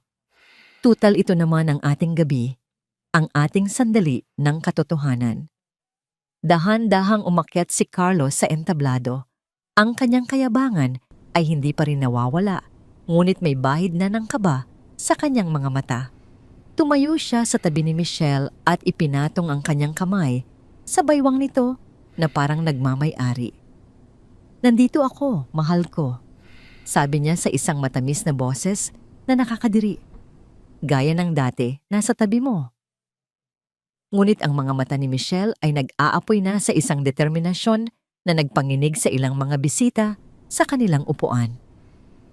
Ito ay hindi tingin ng isang biktima, kundi ng isang taong handa ng isagawa ang isang matagal nang napag-isipang hatol. Carlo, mahal ko. Simula niya, ang kanyang boses ay malambot, ngunit perpektong naririnig sa mikropono. Sa tingin ko, nararapat na marinig ng ating mga bisita mula sa iyong sariling bibig kung ano ang kahulugan ng araw na ito para sa iyo. Kung ano ang kahulugan ng ating kasal. Mabilis niyang isinuot ang kanyang inensayong ngiti, ang ngiting ginamit niya upang kumbinsihin ang mga investor at kliyente. Siyempre mahal. Sagot niya inaabot ang kanyang kamay upang kunin ang mikropono. Ngunit hindi binitawan ni Michelle ang kontrol. Sa halip ipinagpatuloy niya ang kanyang tila simpleng pagtatanong. Bago ka magsalita sa lahat, gusto kitang tanungin ng isang personal na bagay. Sabi niya hindi inaalis ang tingin sa kanya. Sabihin mo sa akin, Carlo, mahal mo pa rin ba ako? Isang kislap ng inis ang dumaan sa mukha ni Carlo, ngunit mabilis itong napalitan ng isang ekspresyon ng labis na pagsamba. Michelle, buhay ko, deklara niya sa isang theatrical na boses. Minahal kita mula sa unang sandaling nakita kita. Ikaw ang babae ng buhay ko, ang nag-iisang tumayo sa tabi ko noong mga panahong walang-wala ako. Paano mo magagawang pagdudahan iyon? Ilang mga bisita na naaalala ang nangyari 30 minuto na ang nakalipas sa dance floor ay nagpalitan ng mga hindi komportableng tingin. Napaka-sweet. Patuloy ni Michelle ang kanyang boses ay walang bakas ng emosyon. At sabihin mo sa akin, sa 3 taon nating pagsasama, palagi mo ba akong iginalang? Naging tapat ka ba sa akin sa bawat sandali? Ang bitag ay nagsisimula ng sumara, ngunit si Carlo na bulag sa sarili niyang kayabangan ay hindi ito nakikita. Masyado siyang sanay na tinatanggap ni Michelle ang kanyang mga kasinungalingan. Sumagot siya na may pekeng pagkagalit. Ang respeto at katapatan ang pundasyon ng ating relasyon. Sino mang nakakakilala sa atin ay maaaring magpatunay niyan. At huling tanong, mahal ko, sabi ni Michelle may bahagyang talim na sa kanyang boses. Dito sa harap ng ating mga kaibigan at pamilya, sa harap ng iyong mga kasamahan at mga kasosyo sa negosyo, maaari mo bang kumpirmahin na ikaw ay isang taong may dangal? Isang tapat na lalaki na hinding-hindi magtataksil sa kanyang asawa. Sa isang saglit, isang pagdududa ang dumaan sa mukha ni Carlo. Ang kanyang mga mata ay hindi sinasadyang napatingin kay Vanessa na nanonood na may papalaking kaba. Ngunit mabilis na bumalik ang kanyang maskara ng pagkagalit. Naiinsulto ako na tinatanong mo pa yan. Bulalas niya. Hinding-hindi kita pinagtaksilan, Michelle. Lahat ng ginawa ko ay para sa ating kinabukasan. Paano mo magagawang kwestiyunin ang aking katapatan sa mismong araw ng ating kasal? Mula sa ibaba, hindi na mapakali si Vanessa. Lumakad siya, palapit sa entablado. Sa tingin ko, dapat na nating ipagpatuloy ang selebrasyon, sabat niya. Marahil ay dala lang iyan ng stress ng araw na ito. Hindi ito ang oras para sa mga personal na usapan. Diretso siyang tiningnan ni Michelle, may ngiti na nagpatigil kay Vanessa sa kanyang paglakad. Si Vanessa palaging napakamaalalahanin, sabi ni Michelle. Sabihin mo, Vanessa, maaari mo rin bang kumpirmahin sa harap ng lahat ng mga saksing ito na ang inyong relasyon ng aking asawa ay mahigpit na profesional? Isang mabigat na katahimikan ang bumalot sa bulwagan. Tumingin si Vanessa kay Carlo, naghahanap ng suporta. Pagkatapos ay isinuot niya ang kanyang pinakamagaling na ekspresyon ng inosenteng nasasaktan. Siyempre, profesional. Matigas niyang sinabi. Ako ang PR director ng kanyang kumpanya. Anumang ibang implikasyon ay lubos na hindi nararapat. Dahan-dahang tumango si Michelle na parang isang pasyenteng guro sa harap ng mga estudyanteng nagpipilit sa isang kasinungalingan. Kaya para malinaw sa lahat, ang aking asawa ay lubos akong minamahal. Hinding-hindi niya ako pinagtaksilan. At ang iyong relasyon sa kanya, Vanessa, ay purong professional. Iyan ang pareho ninyong sinasabi sa ilalim ng panunumpa sa harap ng lahat ng mga saksing ito. Ganap sagot ni Carlo na may labis na diin. Walang anumang pagdududa. Kumpirma ni Vanessa. Ngumiti si Michelle at sa unang pagkakataon, sa buong gabi ang kanyang ngiti ay umabot sa kanyang mga mata. Ngunit hindi itong ngiti ng kaligayahan. Ito ay ang malamig na kasiyahan ng isang mangangaso Kapag ang kanyang biktima ay tuluyan ng pumasok sa bitag, mabuti, sabi niya, dahil ngayong malinaw na ang inyong mga paninindigan, sa tingin ko ay oras na para magbahagi ako ng ilang katotohanan sa ating mga bisita. Naramdaman ni Carlo ang isang mainit na agos sa kanyang likod. Sa unang pagkakataon, nagsimula siyang maghinala na ang sitwasyon ay ganap nang wala sa kanyang kontrol. Si Aling Teresa ay nagpunas ng luha na kikilala sa kanyang anak, ang isang lakas na palaging naroon naghihintay lamang ng tamang sandali upang lumabas. At mula sa kanyang mesa si Doña Carmen ay bahagyang sumulong na parang isang taong naghahanda ng masaksihan ang huling yugto ng isang obra maestra. Ang aking isisiwalat ngayon ay hindi para sa paghihiganti, deklara ni Michelle sa buong bulwagan. Ginagawa ko ito dahil tumatanggi akong hayaan na ang aking kwento ay isalaysay ng iba. Tumanggi akong maglaho sa isang maginhawang bersyon na inihanda ni Carlo para sa inyong lahat. Kinuha niya ang kanyang telepono mula sa isang maliit na bulsa sa kanyang damit. Ang isang maliit na cable ay nakakonekta na rito na maingat na itinago ni Joanna kanina. Ang kabilang dulo ng cable na yon ay nakasaksak sa sistema ng projector ng bulwagan. At ngayon, sabi ni Michelle, habang pinipindot ang isang pindutan sa kanyang telepono, tingnan natin kung gaano professional ang relasyon ng aking asawa at ng kanyang PR director. Sa isang iglap, ang malaking puting screen sa likod ng entablado na kanina lamang ay nagpapakita ng mga masasayang litrato ni na Michelle at Carlo ay naging itim. Pagkatapos isang imahe ang lumitaw, isang screenshot ng isang mensahe sa telepono. Mahal kita. Ikaw lang. Ang mga salitang pamilyar na sa pandinig ng lahat ay malinaw na nakasulat sa ilalim ng pangalan ni Carlo. Ang bulwagan na kanina ay tahimik ay napuno ngayon ng isang malakas at sabay-sabay na paghinga ng pagkagulat. Ngunit simula pa lamang iyon. Kaninang umaga lamang ilang minuto bago ako pumasok sa simbahan. Nagsimulang magsalaysay si Michelle, ang kanyang boses ay kalmado, ngunit matalas na parang isang kutsilyo. Narinig ko ang isang pag-uusap na hindi para sa aking mga tainga.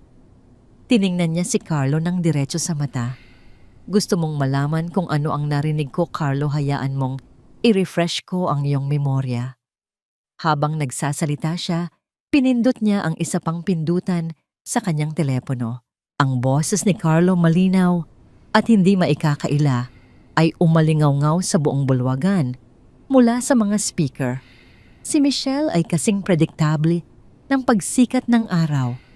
3 taon siyang namumulot ng mga mumo na inihahagis ko sa kanya. Sa tingin mo ba, may lakas pa siyang loob na gumawa ng kakaiba ngayon? Isang bulong ng galit ang kumalat sa mga panauhin. Si Carlo ay halatang nanliit, ngunit sinubukan pa ring kontrolin ang sitwasyon. Pinagsasabi mo, mahal. Hindi ko kailanman sinabi iyan kung ano-ano na ang naririnig mo dahil sa stress. Ngumiti si Michelle. Pinaliwanag mo rin kay Vanessa kung bakit kailangan mong ituloy ang farsang ito. Dahil si Doña Carmen, sabi niya, at gumawa ng isang kilos patungo sa makapangyarihang negosyante ay may kahinaan sa mga kwento ng pag-ibig ng mga taong masisipag. Muli ang boses ni Carlo mula sa recording. At diyan pumapasok sa eksena si Michelle, ang perpektong serbidora na sumuporta sa akin noong nagsisimula pa lang ako. Ang aking nakakaantig na kwento na nagbubukas ng maraming pinto. Namula ang mga pisngi ni Carlo. Ang kanyang tingin ay hindi sinasadyang napunta kay Doña Carmen na ngayon ay nakatitig sa kanya ng may malamig na pandidiri. Kalokohan ito, sigaw niya. Gawa-gawa mo lang ang lahat ng ito dahil nakita mo akong sumayaw kay Vanessa. Hindi ninyo kailangang maniwala sa aking salita. Sabi ni Michelle, mayroon akong mas kapani-paniwala. Muli niyang pinindot ang kanyang telepono. Sa pagkakataong ito, sunod-sunod na mga litrato ang lumitaw sa screen. Mga litrato ni na Carlo at Vanessa sa isang mamahaling hotel sa Tagaytay, magkayakap sa tabi ng swimming pool. Isang litrato kung saan sila ay naghahalikan sa loob ng isang elevator. Ang huling larawan ay ang booking confirmation para sa kanilang honeymoon sa Palawan. Ang katahimikang sumunod ay nakabibingi. Si Carlo ay tila naging bato. Si Vanessa naman ay umatras, ang kanyang muka ay kasing puti ng isang papel, tila naghahanap ng isang lugar kung saan siya maaaring magtago. Ang kanyang mga magulang na nakaupo malapit sa unahan ay nakayuko sa matinding kahihiyan. Sa loob ng 3 taon, patuloy ni Michelle sa unang pagkakataon ay bahagyang nanginig ang kanyang boses. Dahil sa emosyon, ibinuhos ko ang lahat ng mayroon ako. Ang aking mga ipon mula sa pagtatrabaho sa Dubai, ang aking oras, ang aking puso. Nagtrabaho ako ng doble kayod, nag-abot ng mga inumin para lamang mabayaran ang mga seminar at mamahaling damit na kailangan niya para umangat. Tumingin siya sa mga bisita. Nagsilbi ako ng mamahaling alak sa mga taong may murang puso, pero hindi ko akalain na makikita ko ang lalaking dapat sana'y aking asawa na magtataas ng baso para sa sarili kong kahihiyan. Sa wakas ay sumabog si Carlo. Mga kasinungalingan, maniniwala kayo sa mga murang trick na ito. Kahit sino ay maaaring mag-edit ng audio at litrato. Ngunit huli na. Ang kanyang mga salita ay nagkumpirma lamang sa lahat ng isiniwalat ni Michelle. Ang kanyang galit ay isang pag-amin. Biglang tumayo si Doña Carmen. Ang kanyang boses, bagaman mahinahon, ay may bigat na pumutol sa ingay. Tumingin siya kay Carlo. Noong una kitang nakilala, nakita ko sa iyo ang isang batang lalaking may ambisyon at integridad. Ngayon, ang nakikita ko lang ay isang basura. Ang aking kumpanya ay hindi nakikipagnegosyo sa mga taong walang dangal. Tumingin siya sa kanyang assistant. I-pull out mo ang lahat ng ating investment sa proyekto ni Ginoong Carlo. Simula ngayon, tapos na tayo. Ang mga salitang yon ay isang hatol ng kamatayan para sa karera ni Carlo. Nanlaki ang kanyang mga mata sa pagkasindak. Nawala ang kanyang kayabangan na palitan ng purong desperasyon. Sumugod siya patungo kay Michelle, sinusubukang agawin ang mikropono. Itigil mo na ito. Ngunit si Michelle ay handa. Sa isang mabilis at tiyak na kilos, kinuha niya ang kanyang baso ng pulang alak mula sa isang kalapit na mesa. Sa harap ng lahat, ibinuhos niya ang buong laman nito sa mukha ni Carlo. Ang matingkad na pulang likido ay dumaloy sa kanyang puting polo, isang perpektong simbolo ng dugong idinulot ng kanyang pagtataksil. Hindi pa siya tapos. Tumingin siya kay Vanessa na nakatayo pa rin sa ibaba ng entablado, nagyayelo sa takot. Naglakad si Michelle pababa at sa huling patak ng alak sa baso, iwinisik niya ito sa mamahaling pulang damit ng babae. Bagay sa iyo ang pula. Sabi ni Michelle, ang kanyang boses ay malamig. Kulay ng mga ahas. Sumigaw si Vanessa at sinubukang sampalin si Michelle, ngunit mabilis na naharang ni Joanna ang kanyang kamay. Ang ama ni Vanessa ay tumakbo upang ilayo ang kanyang kahiyahiyang anak, habang ang mga bisita ay nanonood, hindi makapaniwala sa nagaganap na eksena. Bumalik si Michelle sa harap ni Carlo na nakatayo pa rin basang-basa at talunan. Dahan-dahan niyang hinubad ang singsing sa kanyang daliri, ang singsing na may petsang madaling burahin. Tinitigan niya ito saglit. Pagkatapos ay ibinato niya ito nang malakas sa dibdib ni Carlo. Isang mahinang tunog ang narinig nang tumama ang ginto sa tela. Iyan ang huling puhunan ko sa iyo, sabi niya. Sana ay magdulot ito sa iyo ng swerte. Kakailanganin mo yan. Lumapit si Michelle sa kanyang ina. Si Aling Teresa ay umiiyak na, ngunit hindi na dahil sa kahihiyan, kundi dahil sa pagmamalaki. Hinawakan ni Michelle ang kamay ng kanyang ina. Halika na, Nay. Tapos na tayo dito. Bago sila umalis, may isang huling bagay na ginawa si Aling Teresa. Lumapit siya sa mga magulang ni Carlo na nakayuko at hindi makatingin sa kanila. Mula sa kanyang bag, inilabas niya ang isang folder ng mga resibo mula sa ospital para sa operasyon ng ama ni Carlo, mga resibo para sa bayad sa kasal, lahat ng ebidensya ng perang pinaghirapan ng kanyang anak. Ibinagsak niya ang mga ito sa mesa sa harap nila. Ang utang na loob, sabi ni Aling Teresa, ang kanyang boses ay nanginginig. Sa pinipigilang galit ay binabayaran ng katapatan, hindi ng kataksilan. Sana ay turuan ninyo ang inyong anak ng kahulugan ng dangal. Pagkatapos tumalikod sila, si Michelle ang kanyang ina at si Joanna ay naglakad palabas ng bulwagan ng may taas noo. Habang naglalakad sila, ang mga bisita ay tumabi upang bigyan sila ng daan. Ang kanilang mga mukha ay puno ng respeto at paghanga. Nang dahan-dahang sumara ang malalaking pinto sa kanilang likuran, iniwan nila ang isang eksena ng pagkawasak. Isang lalaking nawalan ng lahat, isang pamilyang napuno ng kahihiyan, at isang selebrasyong naging isang pampublikong paglilitis. Sa labas sa malamig na hangin ng gabi, huminga ng malalim si Michelle sa unang pagkakataon. Isang tunay na malalim na paghinga ng kalayaan. Ang bigat na matagal na niyang pasan-pasan ay nawala na. Ang mga luha ay nagsimula nang dumaloy sa kanyang mga pisngi. Ngunit hindi na ito mga luha ng sakit. Ito ay mga luha ng paglilinis. Niyakap niya ng mahigpit ang kanyang ina. Sa sandaling iyon, alam niyang kaya niyang harapin ang anumang bukas. Maaaring nasira ang kanyang puso, ngunit ang kanyang espiritu ay buo. Hindi na siya isang anino. Hindi na siya isang biktima. Siya si Michelle at nagsisimula pa lamang ang kanyang bagong kwento. Hanggang ngayon, parang hindi ko pa rin matanggap ang lantarang pambabastos na nangyari sa gitna ng selebrasyon na yon. Isang asawang tapat na nagbigay ng lahat, pero nagawa pa ring ipahiya at talikuran sa harap ng mga ninang at sariling magulang.